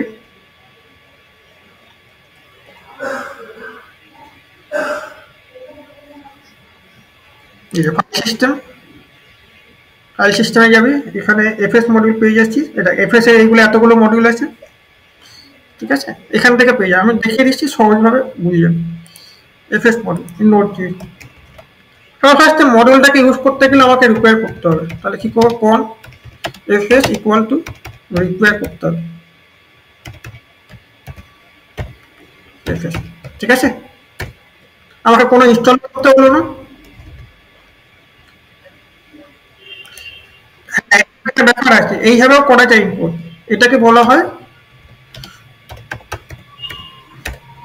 কমন জেএস প্যাটার্ন, ঠিক আছে। আর আমরা রিয়াক্ট থেকে এটা করি ইম্পোর্ট, সেটাও করতে পারবো, সেটা দেখাবো যখন প্যাকেজ ফাইল জেনারেট করবো, তখন তোকে দেখাবো। এটা হচ্ছে কমন জেএস প্যাটার্ন, নোডে এইভাবেই বোঝা, ওল্ড স্টাইল এটা, ঠিক আছে। ES6 এর আগে প্যাটার্ন এইভাবেই ইউজ হয়, এখনো সব অনেক প্রজেক্টে পেয়ে যাবে এরকম ফরম্যাটে ইউজ হচ্ছে, ঠিক আছে। ধর এই এফএস এর তুই ধর একটা ফাইল ক্রিয়েট করলি, এফএস ডট ধর লিখলি রাইট ফাইল সি, এটা দুটো জিনিস নাই দেখ। ফার্স্টে কি বলছে, পার্টটা নেয়, কোন পার্টে তুই রাখতে চাইছিস আর কি ডেটা দিতে চাইছিস, সেকেন্ডে ওটা নেই। ধর এখানে ধর আমি একটা ডেমো ডট টিএক্সটি বানাতে চাইছি, ঠিক আছে। তাহলে আমি বললাম ডেমো ডট টিএক্সটি দিলাম, কমা দিয়ে কি ডেটা যাবে সেটা আমি বলে দিচ্ছি। যেটা বললাম ধর হ্যালো ওয়ার্ল্ড। এবার এটাকে আমরা রান করাই দেখি। রান করাতে গেলে কি করতে হবে, সব ফার্স্টে আমাকে ওই ফোল্ডারে যেতে হবে, ওখানেই আসি। এখানে কি করবো, npm, npm তো নয়, নোড দিয়ে স্টার্ট করবো, নোড ইন্ডেক্স ডট জেএস। এই দেখ একটা ফাইল তৈরি হয়ে গেল, দেখতে পাচ্ছিস, এই দেখ হ্যালো ওয়ার্ল্ডটা লেখা আছে। এবার ধর এখানে এরকম সেম জিনিস ধর আমি আরেকটা লিখলাম, ধর হ্যালো ওয়ার্ল্ড 2, বল আউটপুট কি হবে, হ্যালো ওয়ার্ল্ড থেকে তারপরে হ্যালো ওয়ার্ল্ড 2 হবে না শুধু হ্যালো ওয়ার্ল্ড 2 থাকবে?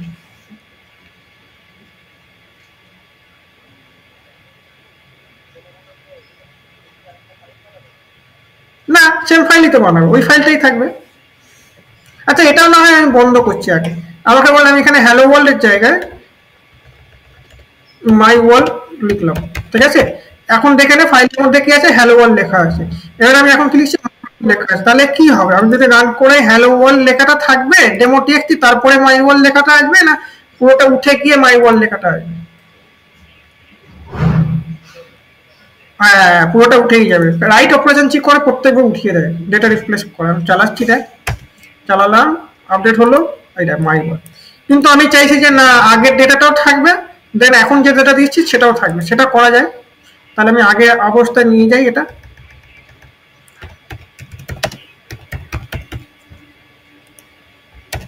এবার ধর সেটার জন্য আমাদের ইউজ করতে হবে এফএস ডট অ্যাপেন্ড ফাইল বলাটা আছে, অ্যাপেন্ড ফাইল। কোন ফাইল অ্যাপেন্ড করছে, ডেমো ডট টিএক্সটিতে। হ্যাঁ এখানে লিখছি ধর মাই ওয়ার্ল্ড,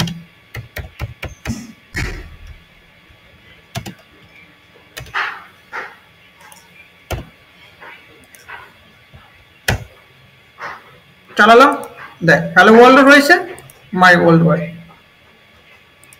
বোঝা গেছে। এবার এখানে ধর আমি চাইছি যে রিড করতে, ডেটাটা রিড করতে পারবো, রাইট করার জন্য ডেটাবেসে ডেটা রাইট করে। সেক্ষেত্রে আমি যদি সেকেন্ড টাইম আবার দিই, আগের ডেটাটা কিন্তু রিপ্লেস হয়ে যাবে, প্রত্যেকবার নতুন করে ডেটা রাইট হবে প্রথম থেকে একবারে। আর অ্যাপেন্ড কি করে, অলরেডি এক্সিস্টিং ফাইলে যদি থাকে তাহলে এটা রাইট করে দেবে, ঠিক আছে। মানে আগে উঠাবে না, দেন তারপর থেকে অ্যাপেন্ড হবে ডেটা, ঠিক আছে।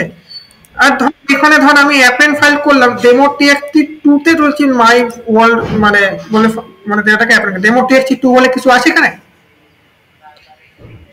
ফাইল ক্রিয়েট হয়ে যাবে। দেখ চালাচ্ছি, এই দেখ নতুন ফাইল তৈরি হয়ে যাবে, এই দেখ বোঝা যাচ্ছে। তাহলে এইবার ডেটা তো ঠিক আছে, এবার আমরা চাইছি যে এটাকে ডিলিট করব। ডিলিট করতে মানে ডিলিট করা বলছি তো রিড করবো ডেটা। তাহলে ডেটা রিড করতে গেলে আমাকে কি করতে হবে, ss.read ফাইল ইউজ করতে হবে। ধর আমি ডেমো টিএক্সটি ভ্যালুটা রিড করতে চাইছি, তাহলে আমাকে কি লিখতে হবে, সবার ফার্স্টে ফাইলের নেম লিখতে হবে ডেমো টিএক্সটি, ঠিক আছে। করবো এখান থেকে। এবার এই ডেটাটা রিড করলে এখানে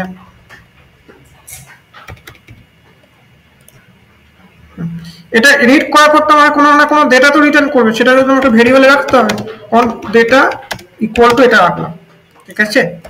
দেন এবার করছি কন্ট্রোল লগ ডেটা। দেখবি কিন্তু এই জায়গাটা ভালো করে অবজার্ভ করবি, আমি এগুলোকে সব এখন কমেন্ট করে দিচ্ছি।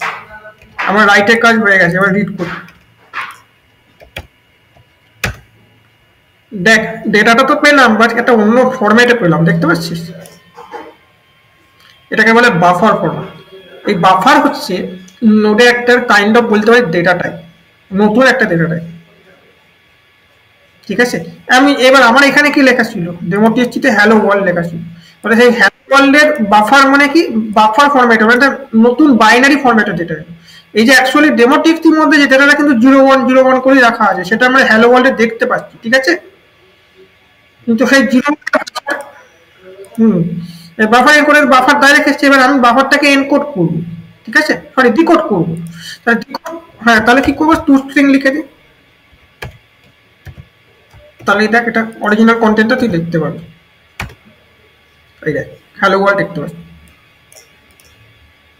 এবার তুই বলে না না আমি এইভাবে করবো না, আমি টু স্ট্রিং করে করবো না, আমি ডেটাই রাখবো, সেটাও করা যায়। তাহলে তোকে এখানে লিখতে হবে তুই কিভাবে ডিকোড করবি, ইউটিএফ এনকোডিং। তাহলে ইউটিএফ 8 লিখে দে, এখানে ইউটিএফ হয়ে যাবে, এনকোডিং হয়ে যাবে।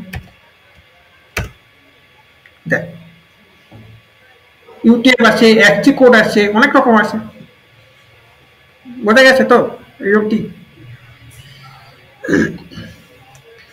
তাহলে এই হচ্ছে আমাদের ফাইল সিস্টেমটাকে রিড করা হলো।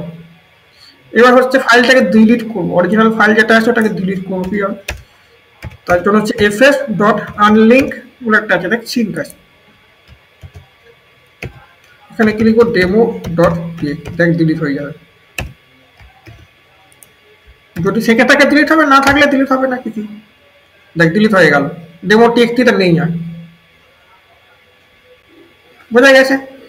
এরকম ভাবে ধর দুটাকে ডিলিট করতে চাই, তাহলে এখানে রেখে এন্টার মারি, দেখ হয়ে যাবে, ওটাও ডিলিট হয়ে যাবে, এই দেখ ডিলিট হয়ে যাবে। এই অবধি বোঝা গেছে তো। এবার এখানে একটা কনসেপ্ট আছে, একটা জিনিস লক্ষ্য করেছিস বোধহয়, আমি আরেকবার এফএসটা লিখছি, ঠিক আছে। দেখবি ভালো করে খেয়াল রাখবি, এখানে দেখ রাইট ফাইল আছে, রাইট ফাইল সিঙ্ক আছে, দুটো আছে। এবার এই দুটোর মধ্যে ডিফারেন্সটা কি, সিঙ্ক মানে হচ্ছে সিঙ্কোনাস, এতক্ষণ কি করছিল, সিঙ্কোনাস ওয়েতে কাজ করছিল। মানে কি, ধর আমি এখানে কনসোল লগ হাই লিখলাম, ভালো করে বুঝবি, নোট যে এটাই বিউটি।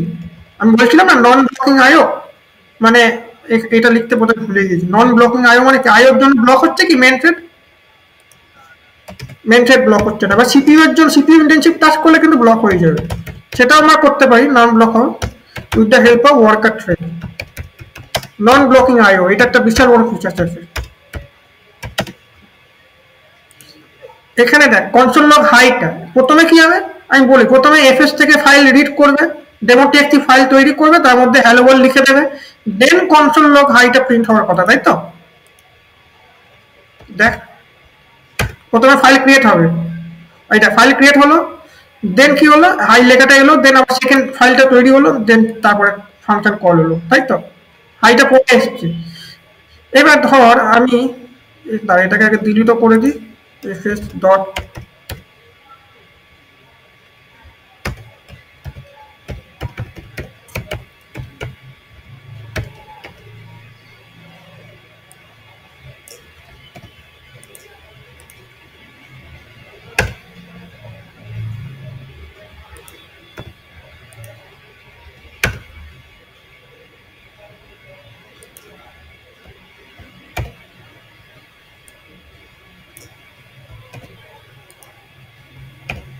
আচ্ছা, এবার ধর এটা ক্ষেত্রে ধর এখানে আজকে ডেটাটা ধর হ্যালো ওয়ার্ল্ড শুধু এটুকু ডেটা আছে। এখানে ধর তুই বিশাল বড় অন্য কোনো ডেটাবেস থেকে ডেটা নিয়ে এসে রাখলি, ঠিক আছে, বড় ডেটা রাখলি, ধর বিশাল বড় ফাইল আছে, তাহলে সেক্ষেত্রে কি হবে, তোর এই পরের লাইনটা তো এক্সিকিউট হতে পারছে না, 5 নম্বর লাইনটা যতক্ষণ না 4 নম্বরটা কমপ্লিট না হচ্ছে, তাই না? সিঙ্ক্রোনাস মানেই তো তাই, স্লো হয়ে যাবে। আমি চাইছি যে না, যদি কোনো বড় ডেটা হয় তাহলে এই লাইনের এই ডেটাটা মেন থ্রেড, এটা মেন থ্রেড করছে এখন, সিঙ্ক্রোনাস মানে মেন থ্রেডকে দিয়ে দিয়েছি, ফাইল সিস্টেম রিড করছে। আমি বলছি না, এই মেন থ্রেড করবে না, ওয়ার্কার থ্রেডকে অ্যাসাইন করে দিক কলবে একটা, যখন ডেটা পেয়ে যাবে তখন এক্সিকিউট হয়, পরের লাইনগুলো ব্লক হবে। সেটা করা যায়, সেটা কিভাবে করবো দেখ। সেটা করার জন্য আমাকে লিখতে হবে এরকম S dot right right file, right file নেব, ডেমো ডট টিএক্সটি ফাইলে লিখবো, রাইট করবো। আচ্ছা, এখানে একটা কলব্যাক ফাংশন দেবে, ঠিক আছে? কলব্যাক ফাংশন হচ্ছে অ্যাকচুয়ালি কি আমি ডেটা পাঠাতে চাইছি, এখানে নেয় না অ্যাকচুয়ালি, এখানে তো আমরা ডেটাটা পাঠিয়ে দিচ্ছি, দেখ এখানে তো আমি নর্মাল লিখে দিচ্ছি যে হ্যালো ওয়ার্ল্ড,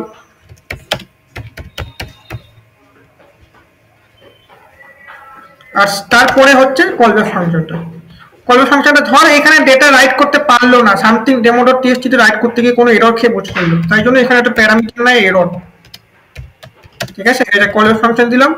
এবার যদি যদি কোনো এরর থেকে থাকে তাহলে কি করো, থ্রো করো এররটাকে, থ্রো নিউ এরর, এরর ক্লাসের অবজেক্ট বানিয়ে দে, সেখানে এররটাকে পাঠিয়ে দে, ঠিক আছে? এবার দেখি কনসোল লগ হাইটা আগে কল হয় নাই, এটাই দেখার মেন। আগে হাইটা কল হবে, দেন এইগুলো সবার ডেটাটা রিড হবে, দেখবি ভালো করে দেখবি। হাই আগে প্রিন্ট হলো,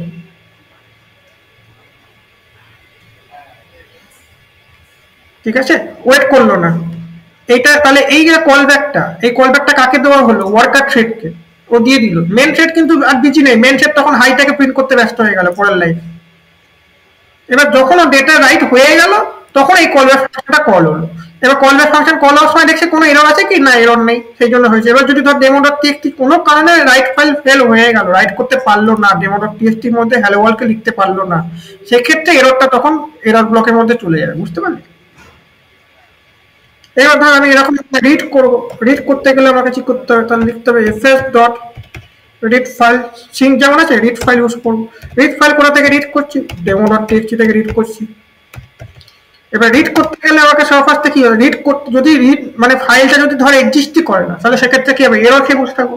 সেই এররটাকে হ্যান্ডেল করার জন্য আমাকে এরর বলে ফার্স্ট প্যারামিটার নেবে এই মানে কলব্যাকটা। আর সেকেন্ডলি যদি ডেটা পেয়ে যায়, ফাইল যদি এক্সিস্ট করে এবং তার মধ্যে ডেটা থাকে, তো সেটা ডেটা প্যারামিটারের মধ্যে থাকবে, ঠিক আছে? যদি এরর থাকে তাহলে সেটা থ্রো করে দেবো, করতে পারি মানে রিটার্নও করতে পারি, একই ব্যাপার, সেটা তোর যেভাবে করবি স্টাইল। এরর আর যদি না থাকে তার মানে ডেটা আছে, তাহলে আমরা এখানে কি করি, কন্ট্রোল লক করি ডেটাটাকে, ডেটা ডেটা। এবার এই কনসোল লগ হাইটাকে, আচ্ছা রাইট আমি আর করছি না, রাইট তো হয়ে গেছে একবার। আগে এটা ধর হাই 1 ধর লিখলাম, এটা এখানে ধর এটা তো আগে প্রিন্ট হওয়ার কথা, এই ফ্লোটা খালি বোঝ কিভাবে করছে কাজটা। এটা হচ্ছে হাই 2 লেখা আছে, এগুলো ইন্টারভিউতে জিজ্ঞেস কর, ঠিক আছে? তাহলে সবার ফার্স্টে কি করবো, সেটা আমরা আগে লজিক্যালি ভাবি। হাই 1 আগে প্রিন্ট হবে, দেন এই ফাংশনটা এক্সিকিউট হলো। এই ফাংশনটা কি অ্যাসিনক্রোনাস, অ্যাসিনক্রোনাস মানে কি, ও এখান থেকে রিড করতে দেবে, মানে ওয়ার্কারকে এটা দিয়ে দেবে, এই এটা রেজিস্টার হয়ে যাবে, কল ব্যাকটা এখন কল হবে না। দেন ও সেকেন্ড লাইনটাকে প্রিন্ট করিয়ে দেবে। দেন ও যখন ডেটাটা প্রিন্ট হবে, এই দেখ হাই 1 হাই 2 দেন বাট এটা বাফার ফরম্যাটে আসছে, এটাকে তাহলে আমরা কি করতে পারি, ডট টু ইউজ করতে পারি, তাহলে টু স্ট্রিং ফরম্যাটে আসবে ডেটা। এবার ধর এখানে ডেমো টেক্সট 2 লিখে দিলাম, এই ফাইলটা এক্সিস্ট করে কি, তাহলে কি হবে, এরর ব্লকের মধ্যে চলে যাবে। দেখ নো সার্চ ফাইল এরকম কিছু একটা দেবে, এই দেখ বুঝতে পারলাম, এটা শো করে দিয়েছি বলে তাই। আচ্ছা, এবার তুই বলছিস যে না আমি এখানে টু স্ট্রিং লিখবো না, আমি ইউটিএফ ওইভাবে করবো, সেটাও করা যায়। তাহলে এখানে একটা এক্সট্রা প্যারামিটার দিতে হবে, 3টে প্যারামিটার আছে, তারপরে ইউটিএফ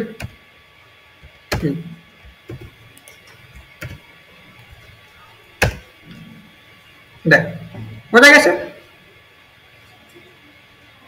এবার এখানে দেখ ডেমোটা টেক্সট আছে, এই ডেমোটা টেক্সটটা কি এখন এক্সিস্ট করছে? হ্যাঁ করছে।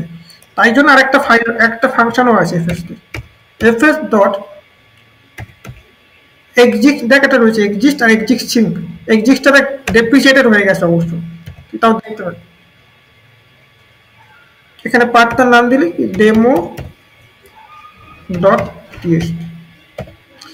এটা যদি এক্সিস্ট করে তাহলে সেখানে একটা কলব্যাক ফাংশন নেবে অবশ্যই, কারণ এগুলো সব অ্যাসিনক্রোনাস, মানে সেখানে কলব্যাক ফাংশন নিতেই হবে।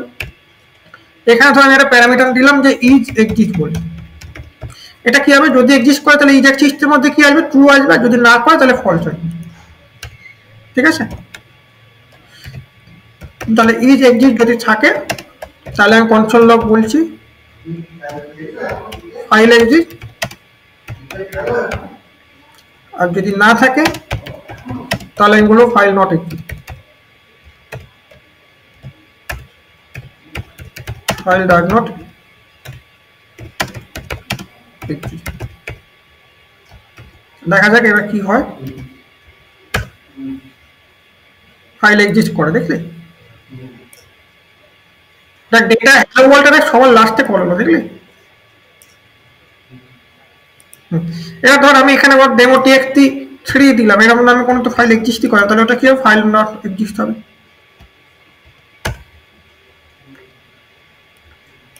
এবার এখানে এটা দেখিয়ে দিলাম। নেক্সট হচ্ছে তোর, এটাকে কমেন্ট করে রাখি, তোর এগুলো পরে কাজে লাগবে। নেক্সট হচ্ছে আনলিঙ্কের, যেমন করেছিলাম আনলিঙ্ক মানে সিঙ্ক করিয়েছিলাম, এবার হচ্ছে আনলিঙ্কটা শুরু। এখানে আনলিঙ্ক করি, আনলিঙ্কে তোর এখানে হচ্ছে এটা বলে দিচ্ছে না, এখানে পার্ট নেবে দেন হচ্ছে এরর যাবে, দেখছিস তো বলেই দিচ্ছে আমাকে সব। পার্টটা আনলিঙ্ক করবো কোনটাকে, ডেমো ডট টিএক্সটি তে, আর এখানে সেকেন্ড প্যারামিটার যাবে এরর। এগুলো কলব্যাক ফাংশন বলে, আমরা অ্যারো ফাংশন এইভাবে লিখতে পারি, বা নর্মাল ট্রেডিশনাল ফাংশনও লিখতে পারি।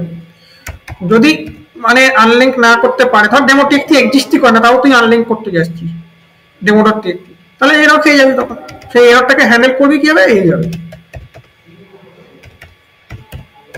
Throw new error.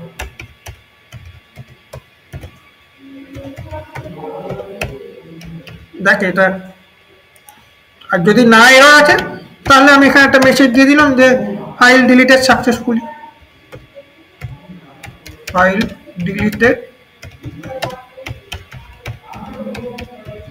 সাকসেসফুলি। ঠিক আছে, দেখ ফাইল ডিলিটেড সাকসেসফুলি, এটা অ্যাসিনক্রোনাস। সিনক্রোনাস মানে সবসময় আমি সিঙ্ক লেখা থাকবে, তবে আমি বলবো সিনক্রোনাস ইউজ করবি না, যতটা পারবি অ্যাসিনক্রোনাস ইউজ করবি। তার কারণ হচ্ছে তোর মেন থ্রেডটা ব্লক হবে না, কারণ নোড.js এর ফ্লেভারটাই নষ্ট হয়ে যাবে না। নোড.js কি বলেছে, নন ব্লকিং আইও, এই যে যেখানে তোর দেয়ালে পিঠ থেকে গেছে মনে হচ্ছে যে পাচ্ছিস না সিনক্রোনাস ইউজ কর, সেক্ষেত্রে ইউজ কর, বাট রেকমেন্ডেড ওয়ে হচ্ছে অ্যাসিনক্রোনাস ইউজ কর, এইভাবে কলব্যাক পাঠিয়ে পাঠিয়ে কর। ঠিক আছে, আর এখানে একটা জিনিস লক্ষ্য করেছিস কি, আগে এরর তারপর ডেটা। দেখ প্যারামিটারে আগে এরর নিচ্ছে দেন ডেটা নিচ্ছে, এইটাকে বলা হয় এরর ব্যাক প্যাটার্নও বলা হয় নোডে, এরর ব্যাক প্যাটার্ন। ঠিক আছে, এত ডিপে কেউ পড়াবে না, আমি বলে দিচ্ছি, এগুলো নামগুলো জেনে রাখি। এরর ব্যাক প্যাটার্ন মানে কি, আগে এরর রিসিভ করবে যদি এরর আছে, আর ডেটা মানে কি, যদি ফাইল এক্সিস্ট করে, যদি ডেটা পেয়ে যায় তাহলে এরর কি হবে, নাল, তখন ডেটার মধ্যে ডেটা চলে আসবে। আর যদি এক্সিস্ট না করে তখন ডেটা কি হয়ে যাবে, নাল, তখন এররের মধ্যে এরর মেসেজটা আসবে। যে কোনো দুটোর মধ্যে যে কোনো একটা নাল হবে। ঠিক আছে, ওই জন্য এটাকে এরর ব্যাক প্যাটার্ন বলা হয়। আচ্ছা, আনলিঙ্ক দেখিয়ে দিলাম, দাঁড়া কি কি দেখালাম, এক্সিস্ট আনলিঙ্ক ফাইল সবই দেখানো হয়ে গেছে ফাইল সিস্টেম। এবার তাহলে আমরা একটা অন্য ফাইল বানাই, হচ্ছে সার্ভার ডট জেএস নামে। এবার আমরা নোডের এফএস মডিউল দেখিয়ে দিয়েছি। নেক্সট হচ্ছে তোর নোডের এফএস মডিউল সারা হচ্ছে আরো কিছু জিনিস আছে, যেমন হচ্ছে তোর ওয়েস্ট মডিউল। ওয়েস্ট মডিউল কোথায় গেল ডকুমেন্টেশনটা? এখানে দেখ ওএস বলে একটা জিনিস পাবো। ওএস ওএস ওএস এইটা ওএস অপারেটিং সিস্টেম সম্বন্ধে সমস্ত কিছু দিই আমি বলে দিচ্ছি। এগুলো দেখলে তো মাথার উপর দিয়ে যাবে, এত ফাংশন কিভাবে ইনস্টল করবি ওএস এরকম ভাবে ওইভাবে করবো, মানে রিয়াক্টে যাবে করে ওটাও দেখাবো দেবো। দুটোর মধ্যে তো ডিফারেন্স আছে। এটাকে বলে সিনক্রোনাস লোডিং, সিনক্রোনাস ইনপুট। আচ্ছা ওএস এরকম ভাবে লিখতে পারিস, বা অনেকে অনেকে কোড দেখবি যারা এক্সপিরিয়েন্স ডেভেলপ করছে তারা এরকম ভাবে লেখে নোড কোলন ওএস, দুটোই সেম জিনিস। ঠিক আছে, নোডেরই তো ওএসটা মানে কোর মডিউল। ঠিক আছে, এইবার ওএস মডিউলে এবার আমি ধর দেখতে চাইছি যে আমাদের অপারেটিং সিস্টেম, আমার এই যে ল্যাপটপটা আমার চলছে না, এখানে অপারেটিং সিস্টেমে কি কি ডিটেলস আছে না আছে সব দেখতে হবে। জাভাস্ক্রিপ্ট ভাবতে পারছিস ক্লায়েন্ট সাইডে কোনোদিনও পসিবল হতো ব্রাউজারে? এটাই হতোই না কোনো। ওএস ডট কতগুলো কতটা ফ্রি মেমোরি আছে দেখবো। ওএস ডট ফ্রি মেমোরি সব বানাতে পারবি, তার না ডেস্কটপে বানাতে পারবি না। ডেস্কটপের জন্য তোকে ইউজ করতে হবে হচ্ছে, দাঁড়া বলছি, ওটা কি যেন নাম একটা,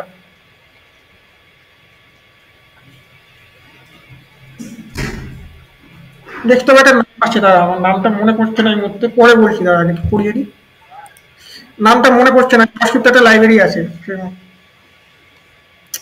ওএস ডট ফ্রি মেমোরি, দেখ ওএস ডট ফ্রি মেমোরিতে নোট সার্ভার কতটা জায়গা ফাঁকা আছে এখন র্যামের মধ্যে সেটা দেখা। এই দেখ এত বাইট জায়গা ফাঁকা আছে।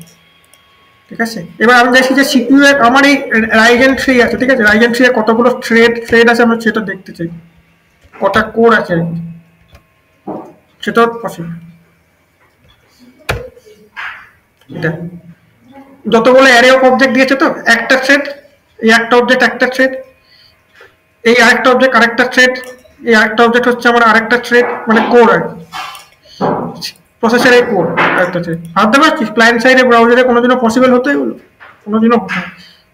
ঠিক আছে, এছাড়া আরো অনেক মেথড আছে। এখানে দেখ অ্যাভেলেবেল প্যারালেজে আর্কিটেকচার, এগুলো খুব একটা কাজে লাগবে না। তো হোম ডিরেক্টরি দেখ, হোম ডিরেক্টরি মানে তোর হচ্ছে যেখানে আমরা অ্যাকচুয়ালি ইউজারের নামে যেটা তো হোম ডিরেক্টরি ক্রিয়েট হয়েছে, এটা প্রপার্টি না মেথড আমাকে দেখতে হবে। মেথড।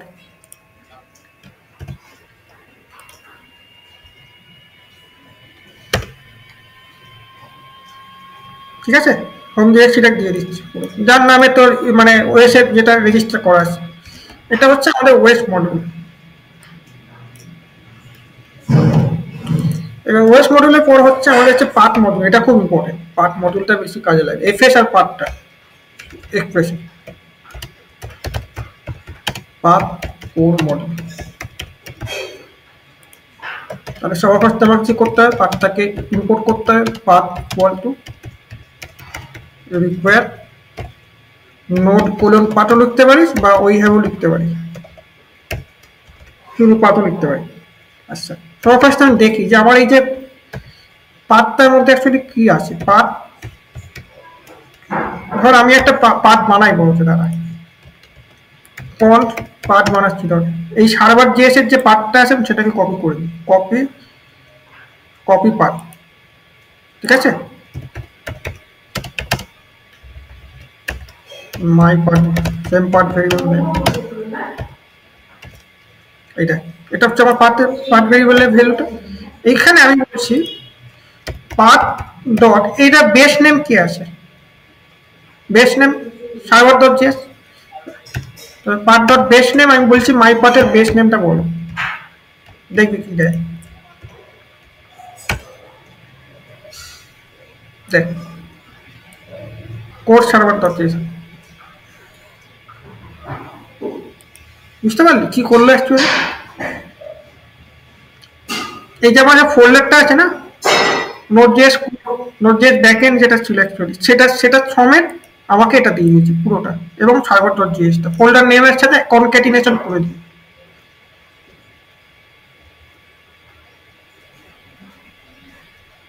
বুঝতে পারলি?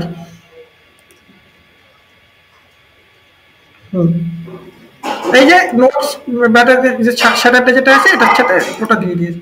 এবার ধর আমাকে যদি বলি যে পাথ ডট বেস নেমটা বললো, পাথ ডট আমি দিয়েছি ইএক্সটি নেম এক্সটেনশনটা যেটা আছে মাই পার্টে কি আছে ডট জিএস আছে নিশ্চয়ই ওইটা ডট জিএসটি বুঝতে পারছি এবার ধর আমি বলছি পার্ট ডট পার্স বলে একটা অবজেক্ট আছে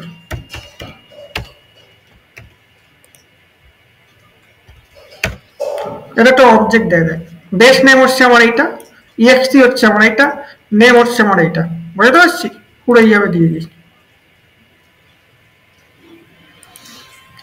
আচ্ছা এছাড়া কি কি দেখানো যায় হ্যাঁ ধর আমি এখানে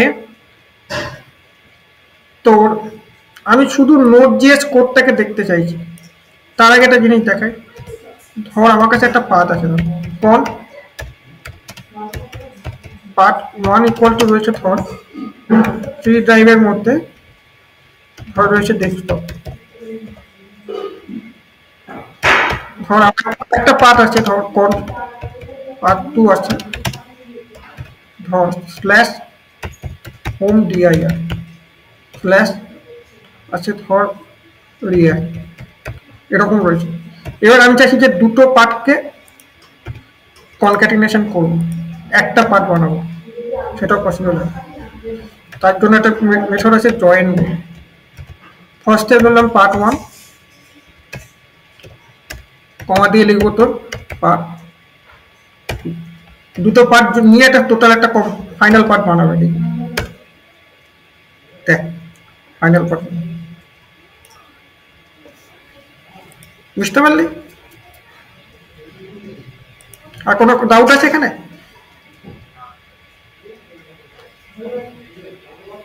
এইবার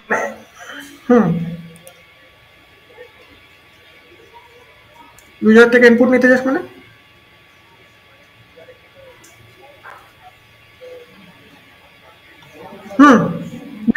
বুঝেছি সেটা করা যায় তার জন্য একটা গ্লোবাল মডিউল আছে আমি লিখে দিচ্ছি এখানে লোড কোর মডিউলই বাট গ্লোবাল ইউজার মানে যে কোনো জায়গায় ইউজ করতে হবে load global core module in Node আমি এই ফাইল পুরো তোকে দিয়ে দেবো হ্যাঁ আমি কোনো কিছুর জন্য কমেন্ট করে রাখছি যা যা করছি তোর যাতে প্র্যাকটিস করতে সুবিধা হয় এটা হচ্ছে প্রসেস নামে একটা মডিউল আছে প্রসেস ইকুয়াল টু রিকোয়ার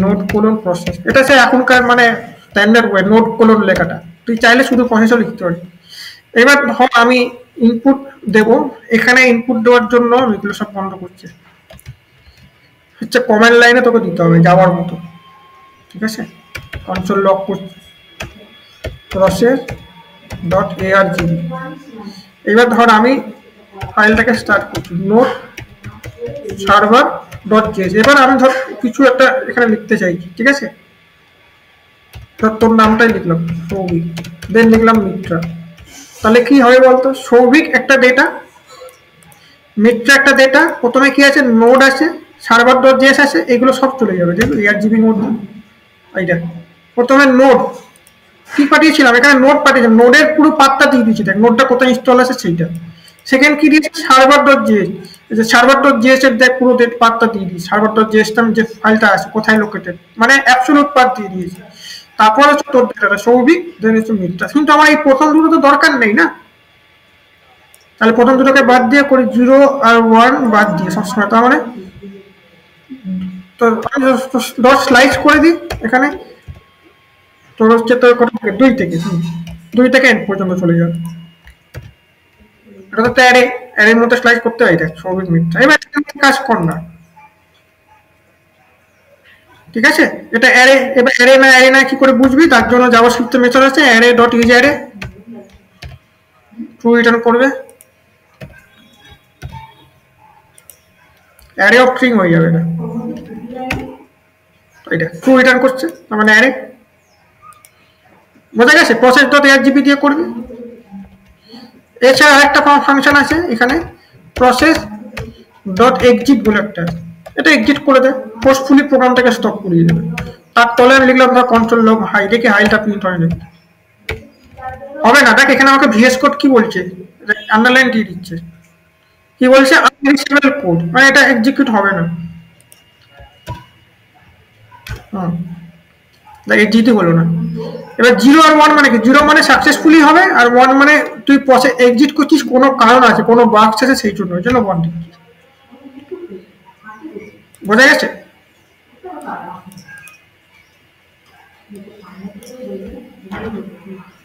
তো এই হচ্ছে আমাদের পার্ট মডিউল, আর এই হচ্ছে আমাদের প্রসেস মডিউল। এটা একটা কোর মডিউল দেখানো হয়ে গেল। আচ্ছা, এরপরে আর কি আছে দাঁড়া দেখি। এরপরে হচ্ছে ইভেন্ট বলে একটা মডেল আছে। নোট জেসকে আমি কি বলেছিলাম? ইভেন্ট ড্রিভেন বলেছিলাম। এইটা কোথায় গেল? Event driven. এই ইভেন্ট ড্রিভেন মানে সবকিছু এখানে ইভেন্টের উপর বেস করে হয়।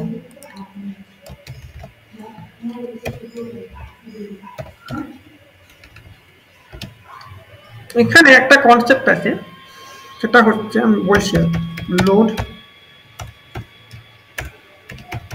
Event core mode. এখানে একটা কনসেপ্ট আছে। আমরা জাভাস্ক্রিপ্টে অন ক্লিক, তারপর হচ্ছে তোর অন চেঞ্জ, এগুলো করেছিলাম তো, অন ব্লার, এগুলো কি ইভেন্ট? তো এগুলো ইভেন্ট গুলো কি আমরা বানিয়েছি না অন্য কেউ বানিয়ে রেখেছে? আমরা জাস্ট কল করছি। এবার সার্ভারও ধর এরকম একটা ইভেন্ট তোর দরকার আছে। ধর ডেটাবেস থেকে তুই ডেটা রিড করছিলিস, রিডটা হয়ে গেল, ঠিক আছে? সেই সময় তুই একটা ইভেন্ট ফায়ার হোক, আর সেই সময় ইভেন্ট ফায়ার হলে ধর একটা ডেটাবেস থেকে তুই ডেটা রিড করছিস, ঠিক আছে? যখন সমস্ত ডেটা রিড হয়ে গেল, কমপ্লিট হয়ে গেল, সেই সময় তুই চাইছিস একটা ইভেন্ট ফায়ার হোক। আর সেই সময় যে ফায়ার হবে, সেই সময় তুই চাইছিস সেই ইভেন্টটা যখন ফায়ার হলো, সেই ইভেন্টটাকে তুই কি করবি? হ্যান্ডেল করবি। মানে লিসেনার লাগা, একটা কল ব্যাক ফাংশন লাগা। এরকম ইভেন্ট কি বানানো যেতে পারে? মানে এরকম ইভেন্ট তো বানানো নেই, বিল্ট ইন বানানো নেই, ঠিক আছে? আমাকে তাহলে কাস্টম ইভেন্ট বানাতে হবে। সেই কাস্টম ইভেন্ট নোডে বানানো যায় with the help of event module, ঠিক আছে? এবার এখানে একটা কনসেপ্ট আছে, সেটা হচ্ছে ইভেন্ট এমিটার বলে একটা কনসেপ্ট আছে। নাম শুনেই বুঝতে পারছি ইভেন্ট এমিটার কি করে। ইভেন্টকে এমিট করে, মানে কি করে? রেজ করে। রেজ রেজ অ্যান ইভেন্ট মানে ইভেন্ট জেনারেট করে, ঠিক আছে? এই ইভেন্ট এমিটার মানে যেটা আছে কনসেপ্টটা, এই ইভেন্ট মডিউলের মধ্যেই আছে। আমি দেখাচ্ছি তোকে। আমি সর্বপ্রথম ইভেন্ট মডিউলটাকে রিকোয়ার করি। এখানে আমরা ইভেন্ট এমিটারের সাহায্যে কাস্টম ইভেন্ট বানাতে পারবো। এটাই হচ্ছে মেন মোডটা। দেখছিস আমাকে এমন হেল্প করতে দেখ এখানে। এবার একটা জিনিস আমি বলি, ধর একটা স্কুলে উদাহরণ দিই। একটা স্কুলে ধর একটা স্কুল আছে, স্কুলে ধর একটা ক্লাস চলছে, ক্লাসটা শেষ হয়ে গেলে আমরা কি করি? ঘন্টা বাজাই তো। সেই ঘন্টা বাজিয়ে আমরা কি করি? ইভেন্টটাকে রেজ করছি। আর যেই ঘন্টা বাজে তখন বাচ্চারা কি করে? ক্লাস থেকে বেরিয়ে টিফিন বা খেলাধুলা করতে চলে যায়। ঘন্টাটা বাজাচ্ছেটা কি করছি? ইভেন্টটাকে রিপ্রেজেন্ট করছি, মানে বোঝাচ্ছি। বাট ইভেন্টটা যখন ঘটছে তখন আমরা কি অ্যাক্টিভিটি করছি? দ্যাট ইজ হচ্ছে যে ক্লাস থেকে বেরিয়ে যাচ্ছি, দ্যাট ইজ লিসেনারটা। তাহলে ঘন্টা বাজাচ্ছে সেটা একটা ইভেন্ট। সেই ইভেন্টটা আমি কি করে বানাবো এখানে? সেটা বানানোর জন্য এই ইভেন্ট মডিউল আমাকে একটা ক্লাস দিয়েছে, built in class, object class যেমন হয় না, সেই ক্লাস দিয়েছে। সেই ক্লাসটা হচ্ছে ইভেন্ট এমিটার বলে একটা ক্লাস আছে। সেই ক্লাসে আমি একটা অবজেক্ট বানাবো, নাম হচ্ছে ধর এমিটার বলে একটা অবজেক্ট বানাচ্ছি। এমিটার ইকুয়াল টু নিউ দিয়ে অবজেক্ট বানাই আমরা, ইভেন্ট ডট, দেখ এখানে ইভেন্ট এমিটার বলে একটা ক্লাস আছে। ক্লাসের নাম সবসময় ক্যাপিটাল হয়। এটা কি আমার কাছে কনস্ট্রাক্টর, ঠিক আছে? একটা এমিটার বলে একটা ক্লাস বানানো। এবার সবার ফার্স্টে আমি কি করব?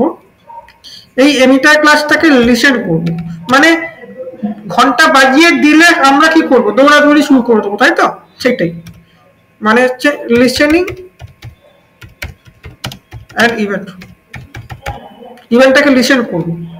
ইভেন্টটার নাম ধরো হলো বেল রিং নামে একটা ইভেন্ট আছে।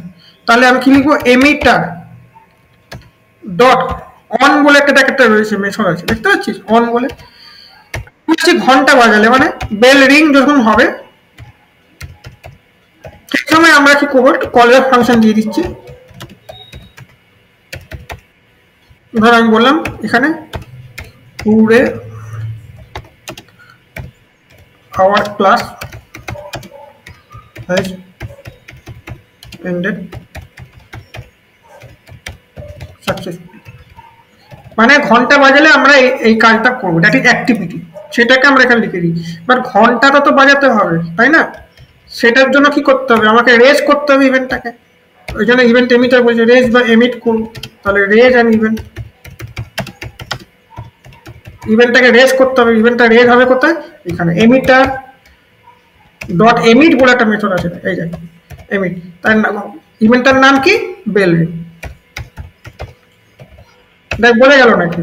তাহলে বেল রিং নামে ইভেন্ট যদি ঘটে তাহলে আমি কি করব, এখানে আগে থেকে রেজিস্টার করে দিচ্ছি যে আমি নোডকে বলছি যে দেখো এই ইভেন্টটা ভবিষ্যতে বানাবো, এই ইভেন্টটা ফায়ার করবো, এটাকে আগেই আমি বলে দিচ্ছি যে লিসেন করবে, যখনই বিল্ডিং নামে হবে তখন তুমি এই কাজটা করবে, নোডকে বলে দিচ্ছি যে নোডের যে লিবিউবি লাইব্রেরি আসে, ইভেন্ট লুপ আসে, তাকে বলে দিচ্ছি যে এটাকে তুমি ফায়ার করবে, মানে যখন বিল্ডিং ইভেন্টটা ফায়ার হবে আর কি।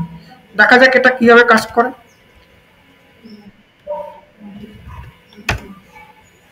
এই যে hurray our class has ended successfully. এবার তুই বলি যে না আমি বিল্ডিংটা 2 সেকেন্ড পর কল কর, তার 2 সেকেন্ড পর ফায়ার হবে, চেক টাইম মোটামুটি দা 2 সেকেন্ড মানে 2000 মিলি সেকেন্ড।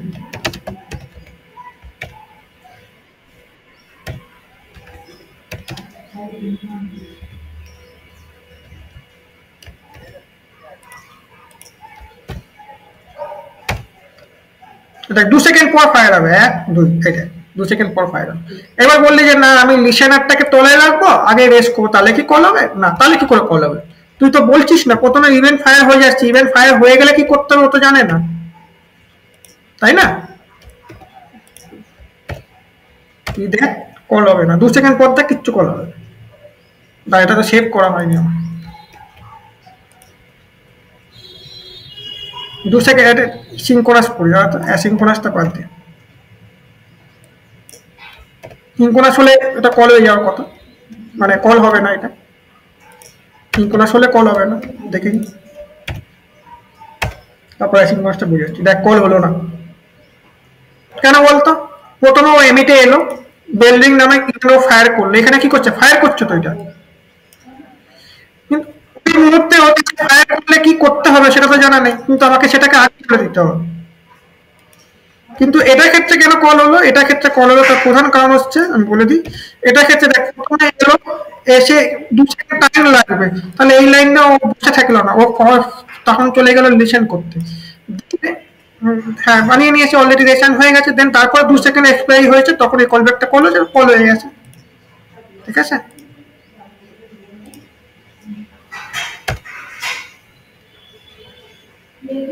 এই দেখ কল হয়েছে, তাহলে এইটা হচ্ছে আমার অ্যাকচুয়ালি ইভেন্ট, আমরা সবসময় এটাকে ওপরেই রাখবো, ঠিক আছে, লিসেনিংটাকে ওপরে করবো, ইভেন্ট লিসেনারটাকে, আর ইভেন্টটা এখানে রেজ হচ্ছে সেটাকে নিচে রাখবো। এবার ধর আমি ইভেন্ট যখন জেনারেট করছি সেই সময় আমি কিছু ডেটা পাঠাতে চাইছি, আর সেটাও আমার পাঠাতে পারবো এরকম ভাবে, ধর বললাম নেম, ধর পিরিয়ড, কোন পিরিয়ডের এটা ঘন্টা বেজেছে, এটা ধর আমি বললাম ফার্স্ট পিরিয়ড, এই পিরিয়ডের ডেটাটাকে আমি লিসেনারে কি করে নেব, এখানে ধর বললাম লিসেনারে, বললাম যে ধর পিরিয়ড,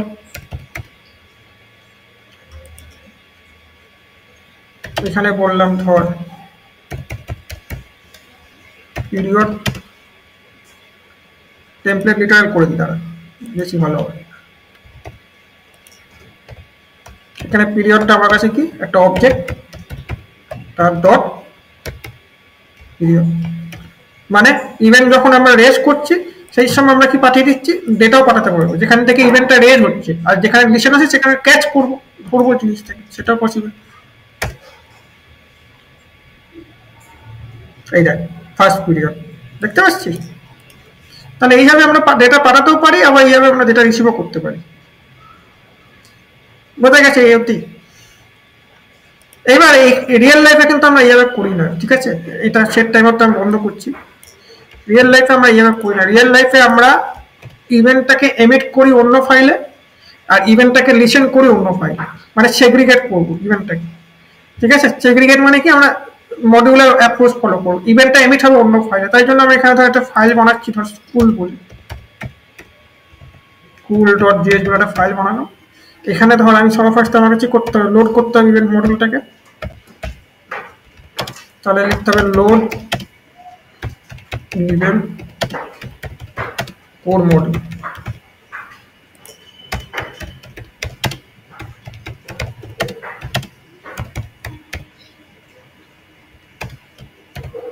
ধর এখানে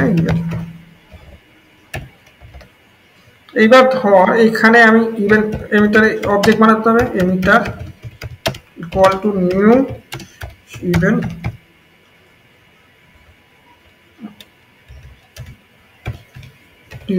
ডট ইভেন্ট এমিটার।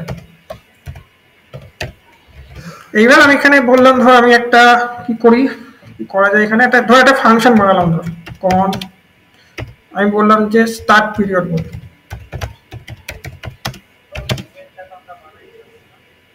কোন ইভেন্ট হ্যাঁ এখানে বানাবো, এই ফাংশনটা কল হবে, ফাংশনটা কল হলে এই ফাংশনের বডিতে আমরা এটা বানাচ্ছি emitter dot emit. Emitter dot emit হচ্ছে তোর বেল রিং, ঠিক আছে, বেল রিং নামে ইভেন্টটা।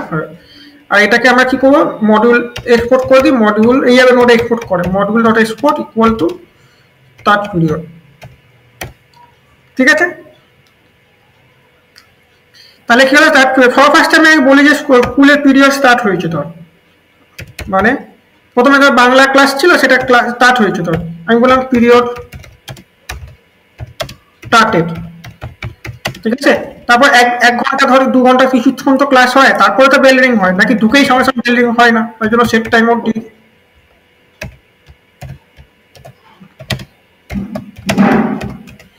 এখানে দিয়ে দিলাম, এখানে তোর হচ্ছে ধর 2 সেকেন্ড ধর টাইম আছে ক্লাসে, 2000 মিলি সেকেন্ড দিয়ে দিলাম। এটা কল হবে, এই যে স্টার্ট পিরিয়ড ফাংশনটাকে তাহলে আমাকে কোথায় কল করতে হবে, এখানে এমিটের জায়গায়। তাহলে আমি এখানে কি করব, ফার্স্ট আমাকে স্টার্ট পিরিয়ডটাকে কল করতে হবে, এটা স্টার্ট পিরিয়ডটাকে ইম্পোর্ট করে নিয়েছি, এখানে স্টার্ট পিরিয়ডটা কল হবে, উপরে দেখ ইম্পোর্ট নিশ্চয়ই হবে, এটা কোন স্টার্ট পিরিয়ড ক্লাস, ঠিক আছে। তাহলে স্টার্ট পিরিয়ড এমিটের জায়গায় আমি কি করছি, স্টার্ট পিরিয়ড ফাংশন কল করবো, সে কি করবে ইভেন্ট রেজ করবে, করে কি করবে এইখান থেকে 2 সেকেন্ড পর ইভেন্ট রেজ করবে, ইভেন্ট রেজ বলে কি হবে, আমি লিসেন করাই আছে উপরে দেখ বেল রিং, এটা কল হওয়ার কথা, হওয়ার কথা এখন অবধি হওয়ার কথা, কিন্তু অ্যাকচুয়ালি হবে না, দেখ ভালো করে ওয়েট করছি, পিরিয়ড টার তো কল হলো, তারপরে হলো কি লিসেন হলো কি, পিরিয়ড টার তো কল হবে, কারণ এই ফাংশনে এটা নর্মাল কোড লেখা আছে, কনসোল ডট লগ লেখা আছে, কিন্তু এই যে ইভেন্টটা যে 2 সেকেন্ড পর এমিট হলো, সেই ইভেন্টটাকে লিসেন করতে পারলো কি এই এমিটা, কেন করতে পারলো না এবার বলতো, এখানে কি কারণটা আছে মেন, তার কারণ হচ্ছে আমি যখন এখানে লিসেন করছি তখন একটা এমিটার অবজেক্ট বানিয়েছি, দেখ emitter equal to new emitter, আর আমি যখন ইভেন্টটাকে রেজ করছি সেখানেও দেখ আমি একটা আলাদা এমিটার অবজেক্ট বানিয়েছি, দুটো অবজেক্ট আলাদা হয়ে যাচ্ছে। আমি যে অবজেক্ট দিয়ে লিসেন করছি আমাকে সেম অবজেক্ট দিয়ে ইভেন্ট ফায়ার করতে হবে, তবেও শুনতে পাবে, নইলে পাবে না কিন্তু।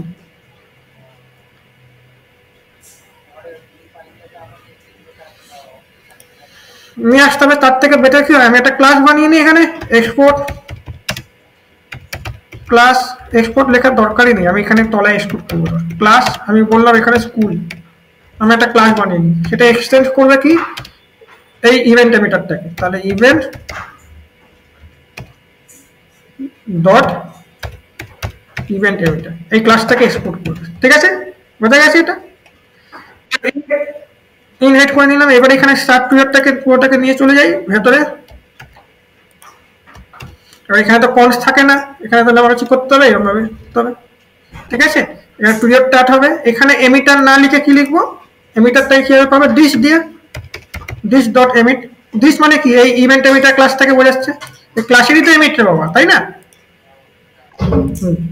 সেটা কি পেয়ে যাবে, হ্যাঁ।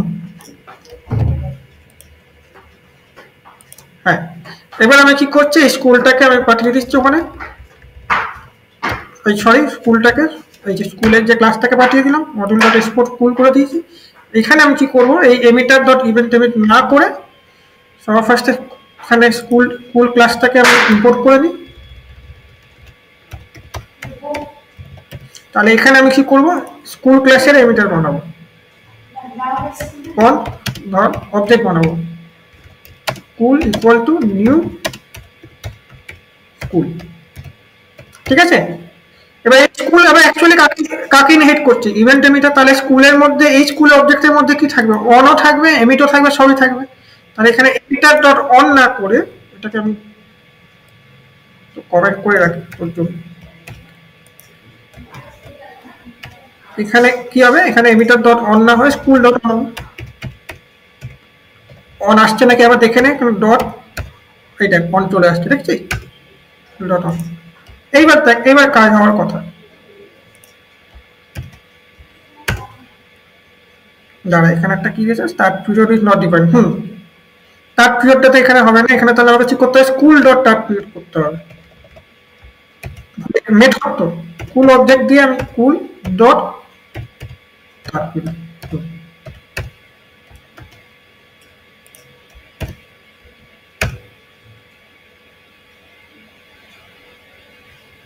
যেটাতে এলো না না।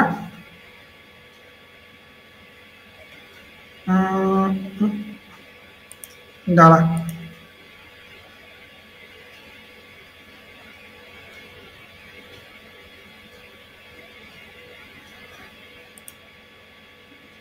তার পিরিয়ড ফাংশন কল হয়েছে আমি school dot on bell ring. দাঁড়া, এটাকে সেপ্টেম্বরের বাইরে আগে দেখি,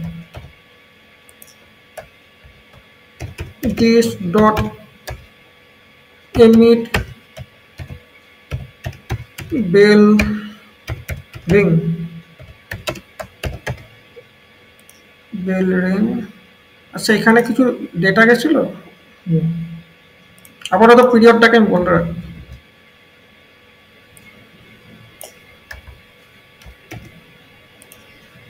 বেল রিং টা বন্ধ রাখি।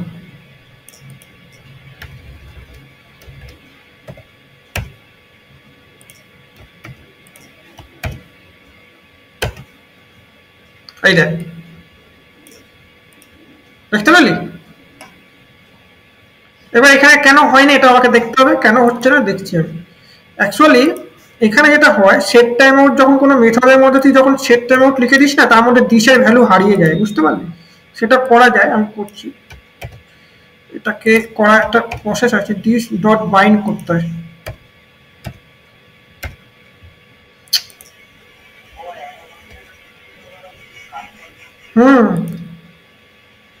অ্যারো ফাংশন তো করা যাবে না, এখানে এমনি ফাংশন বানাতে হবে। শালা ভবিষ্যতে ঝামেলা। বলে বাইন্ড করে করতে পারতাম আমি, দিস ডট বাইন্ড করা যায় এটা। অ্যারো ফাংশনের মধ্যে দিস থাকে না, অ্যারো ফাংশন নিজস্ব দিস নেয় না, ও সারাউন্ডিং থেকে নেয়। এই এটা কোনটা, সার্ভার ডট জিএস, তার পিরিয়ড কুল ডট জিএস এ 8 নম্বর। ও, এখানে ইকুয়াল টু তো আর থাকবে না, দেখ আরো সোজা করে দিন। দেখ এবার এবার দেখাবে পিরিয়ডটা 2 মিলি সেকেন্ডের পরে দেখাচ্ছে না, দেখছিস কেন দেখাচ্ছে না বলতে, এখানে ওই যে বললাম দিশের ভ্যালু কাজ করবে না। শুধু দিশ ছড়িয়ে তো ইমেজ থাকবে না, না ইমেজটা তো উড়ে যাবে।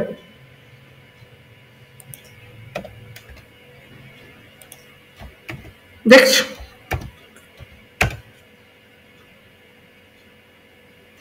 এটা সেট টাইম আউটের জন্য হচ্ছে এটা, দেখছো দিস দিস ডট বাইন্ড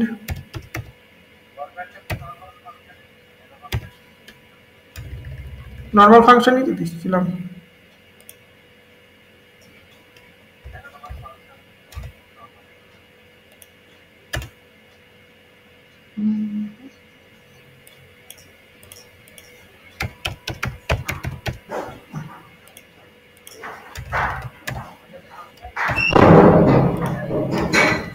কোনটা?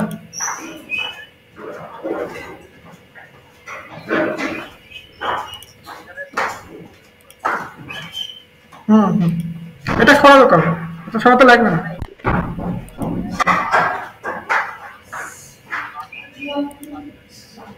এটা এটা সরিয়ে কি লাভ আছে, এটা সেই অবস্থা, এটা তো অ্যানোনিমাস ফাংশন।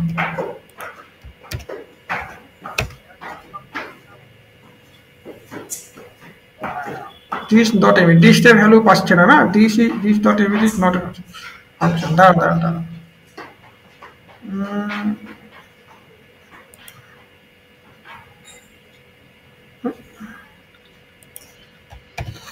দাঁড়া, কনসোল ডট লগ দিস পাচ্ছে না কে, দেন তো এটা আসবে।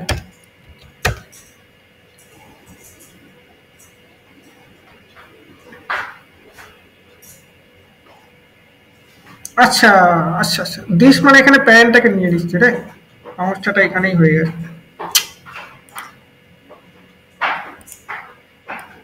এটা এমনি কোড, সেট টাইমার ছাড়াই কর, আমি দেখছি এটা প্রবলেম হচ্ছে।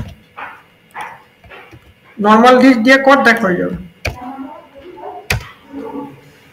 এইটা চলে আসছে। এবার এখানে চাইলে আমরা ডেটা পাঠাতে পারবো, বুঝলি, পিরিয়ড।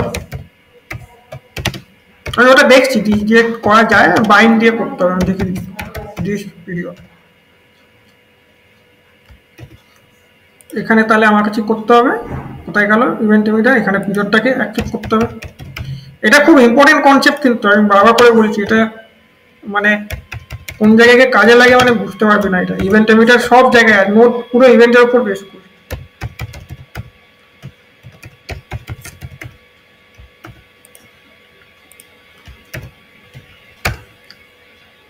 এইটা পিরিয়ড ইজ ফার্স্ট পিরিয়ড, বোঝা গেছে? তাহলে আমরা যে অবজেক্ট দিয়ে আমরা লিসেন করব, সেম অবজেক্ট দিয়ে আমাকে ঠিক করতে হবে, এমিট করতে হবে, আদারওয়াইজ কাজ করবে না। আমরা এখানে ঠিক করলাম এমিটার ক্লাসের দেখ অবজেক্ট বানিয়ে নিয়েছি, সেম এমিটার দিয়ে আমরা এখানে দেখ রিসিভও করেছি, দেখ কুলটার মধ্যে সেই সেম এমিটার দিয়ে কুল ডট অন করে দিয়েছি। এই অবধি কোনো বুঝতে সমস্যা থাকলে বল।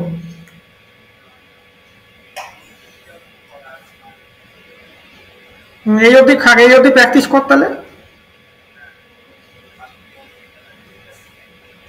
পরের দিন থেকে সার্ভার দেখাবো, নোডে আমরা সার্ভার দেখাবো। এখন আমাদের বাকি আছে এখানে কি কি মডিউল আছে, হলো কোর মডিউলে দেখিয়ে আছি আমরা।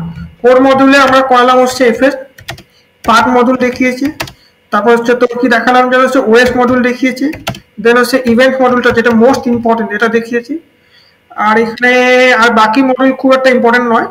এবার আমরা যাব হচ্ছে, হ্যাঁ এখন আরেকটা মডিউল আছে এইচটিটিপি মডিউল, এটা দিয়ে আমরা সার্ভার বানাবো। যেমন তুই জ্যাম্প সার্ভার ইউজ করিস তো, এরকম এইচটিটিপি দিয়ে আমরা সার্ভার বানাবো। এইচটিটিপি বা এইচটিটিপিএস সিকিউরিটির জন্য, সিকিউরের জন্য এইচটিটিপিএস, ঠিক আছে, দিয়ে সার্ভার বানাবো। দেন এক্সটার্নাল মডিউল আমরা ইউজ করব। এক্সটার্নাল মডিউল মানে এক্সপ্রেস, তারপর পাসওয়ার্ডকে হ্যাশ করার জন্য বিটক্রিপ্ট, জেডব্লিউটির জন্য জেডব্লিউটি, এগুলো আমরা ইনস্টল করব, ঠিক আছে। তারপর সার্ভার ভ্যালিডেশনের জন্য এক্সপ্রেস ভ্যালিডেটর, আর হচ্ছে তোর ফাইল আপলোডের জন্য মাল্টার, এগুলো ইউজ করব। এগুলো দেখাবো আমরা, মাল্টার ফল্টার কি সব আছে, ঠিক আছে। সব এগুলো এক্সটার্নাল, মানে নোড মডিউলস থেকে আমাকে ইনস্টল করতে হবে। আর ইউজার ডিফাইন মানে হচ্ছে তুই নিজের বানানো একটা মডিউল ইউজ করবি, ঠিক আছে। মডিউলটাকে তুই ইউজ করতে পারি, এক্সপোর্ট করতে পারি, সেটা দেখিয়েই দিই তোকে। দেখ এখানে ধর এখানে একটা বানালাম ফ্লুট ডট জিএস বলে মডিউল বানাচ্ছি, বলেছি মডিউল মানে ডট জিএস ফাইলকে মডিউল বলা যেতে পারে, তাই না, বলা যেতে পারে। এখানে ধর আমি একটা বানালাম, ধর বললাম ফ্রুট ইকুয়াল টু, বললাম অ্যাপেল, তারপরে হচ্ছে ধর গুয়াভা, এবার ধর রয়েছে পাইনঅ্যাপেল, এরকম। এবার এখানে একটা জিনিস দেখবি, আমি যদি এখানে কনসোল লক করি নোডে, উইন্ডো বলে কিছু পাবো না। দেখ আমি ব্রাউজারে যেমন উইন্ডো লিখলে কিছু দিত তো কনসোল লক করে, এখানে আমি নাম কি দিয়েছি এরর খেয়ে যাবো, উইন্ডো ইজ নট ডিফাইন্ড। তাহলে এই উইন্ডোর জায়গায় রায়ান্ডাল কি করেছে, একটা গ্লোবাল অবজেক্ট এনেছে গ্লোবাল নামে, ঠিক আছে, গ্লোবাল নামে একটা অবজেক্ট এনেছে। এইটা গ্লোবাল অবজেক্টটা কিন্তু উইন্ডো অবজেক্টের মতো অত বড় নয়। এটা এর মধ্যে ক্লিয়ার ইমিডিয়েট, সেট ইমিডিয়েট আছে, সেট টাইম আউট আছে, ক্লিয়ার টাইম আউট আছে, এইগুলো আছে, ঠিক আছে। তাহলে এবার আমাকে তুই তাহলে বল, তাহলে আমি এখানে একটা জিনিস ইউজ করছি, এখানে ধর underscore underscore DIR name use করছি, মানে কি এই ফ্রুটটা কোন ডিরেক্টরি আছে, নোট জেএস কোরের আন্ডারে আছে, তাহলে নোট জেএস কোর প্রিন্ট করার কথা। দাঁড়া এই ওপরেরটাকে বন্ধ করি তো, এটাকে নোট জেএস কোর অব্দি দিয়েছে। আরেকটা আমার কাছে আসে আন্ডারস্কোর আন্ডারস্কোর ফাইল নেম নামে, এটা কি দেবে, ফাইল নেমটা আমার যে ফ্রুটস সেই অব্দি দেবে, ফ্রুটস অব্দি আমাকে দিয়েছে। তাহলে এই ডিআইএন নেম ফাইল নেম এগুলো গ্লোবালের মধ্যে দেখলে কি নেই, তাহলে এগুলো আসছে কিভাবে, এইগুলো আসছে কোথা থেকে?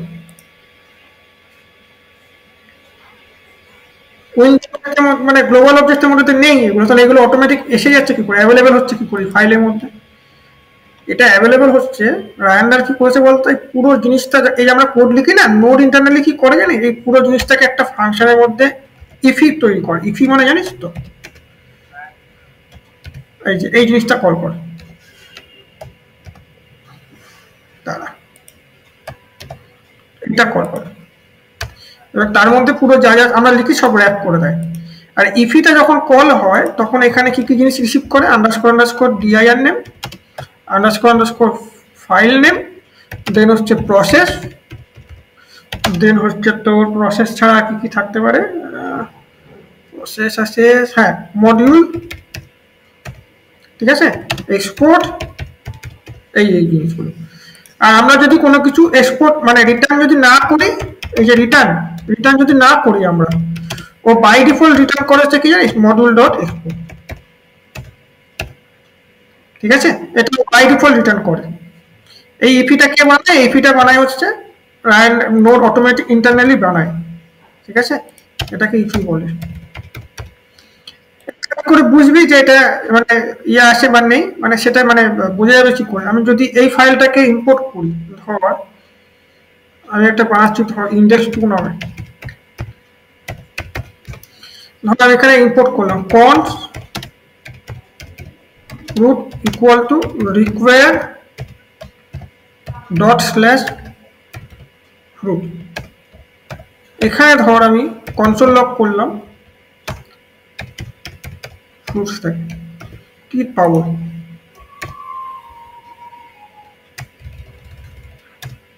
index2.js একটি অবজেক্ট পাচ্ছি, দেখছিস কেন পাচ্ছি বলতো, এখানে কোথায় গেল, ফ্রুটসের মধ্যে বাই ডিফল্ট কি রিটার্ন হচ্ছে, মডিউল ডট এক্সপোর্ট। এখানে আমি যদি কনসোল লগ করে দেখবি মডিউল ডট এক্সপোর্টের মধ্যে কি কি থাকবে, এমটি অবজেক্টই পাবি, দেখ এবার আমি ফ্রুটটাকে চালাচ্ছি, দেখ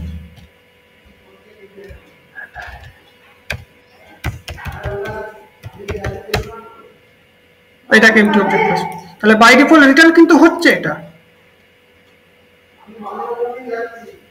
ঠিক আছে।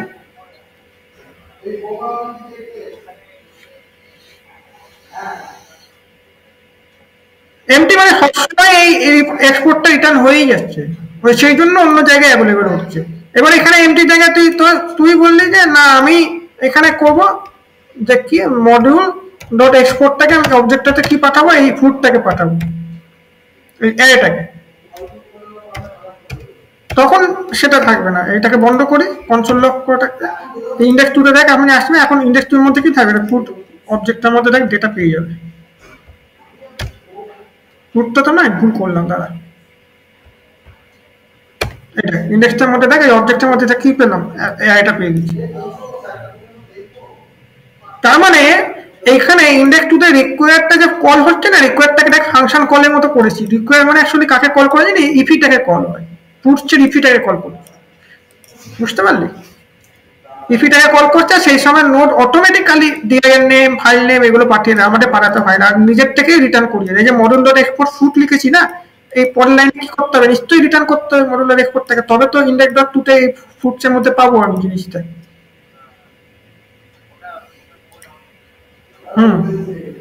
নোড নিজে থেকে করি, ঠিক আছে, এইটা এই ফাংশন পাঠাতে চাই, এটাকে র্যাপার ফাংশনও বলা হয় নোডে। এইভাবে মডিউল সিস্টেমটাকে অ্যাপ্রোচ করেছে রায়ানডার, কারণ ফাংশনের মধ্যে এনক্যাপসুলেটেড থাকলে কি আর বাইরে থেকে অ্যাক্সেস করা যাবে না, যতক্ষণ না তুই সে ফাংশনটাকে কল না করছিস। কোথায় কল করছিস, এইটা রিকোয়ার দিয়ে কল করছিস, ঠিক আছে? দেখ বুঝতে পারলি নাকি? আজকে তাহলে এই অব্দি থাকুক নাকি?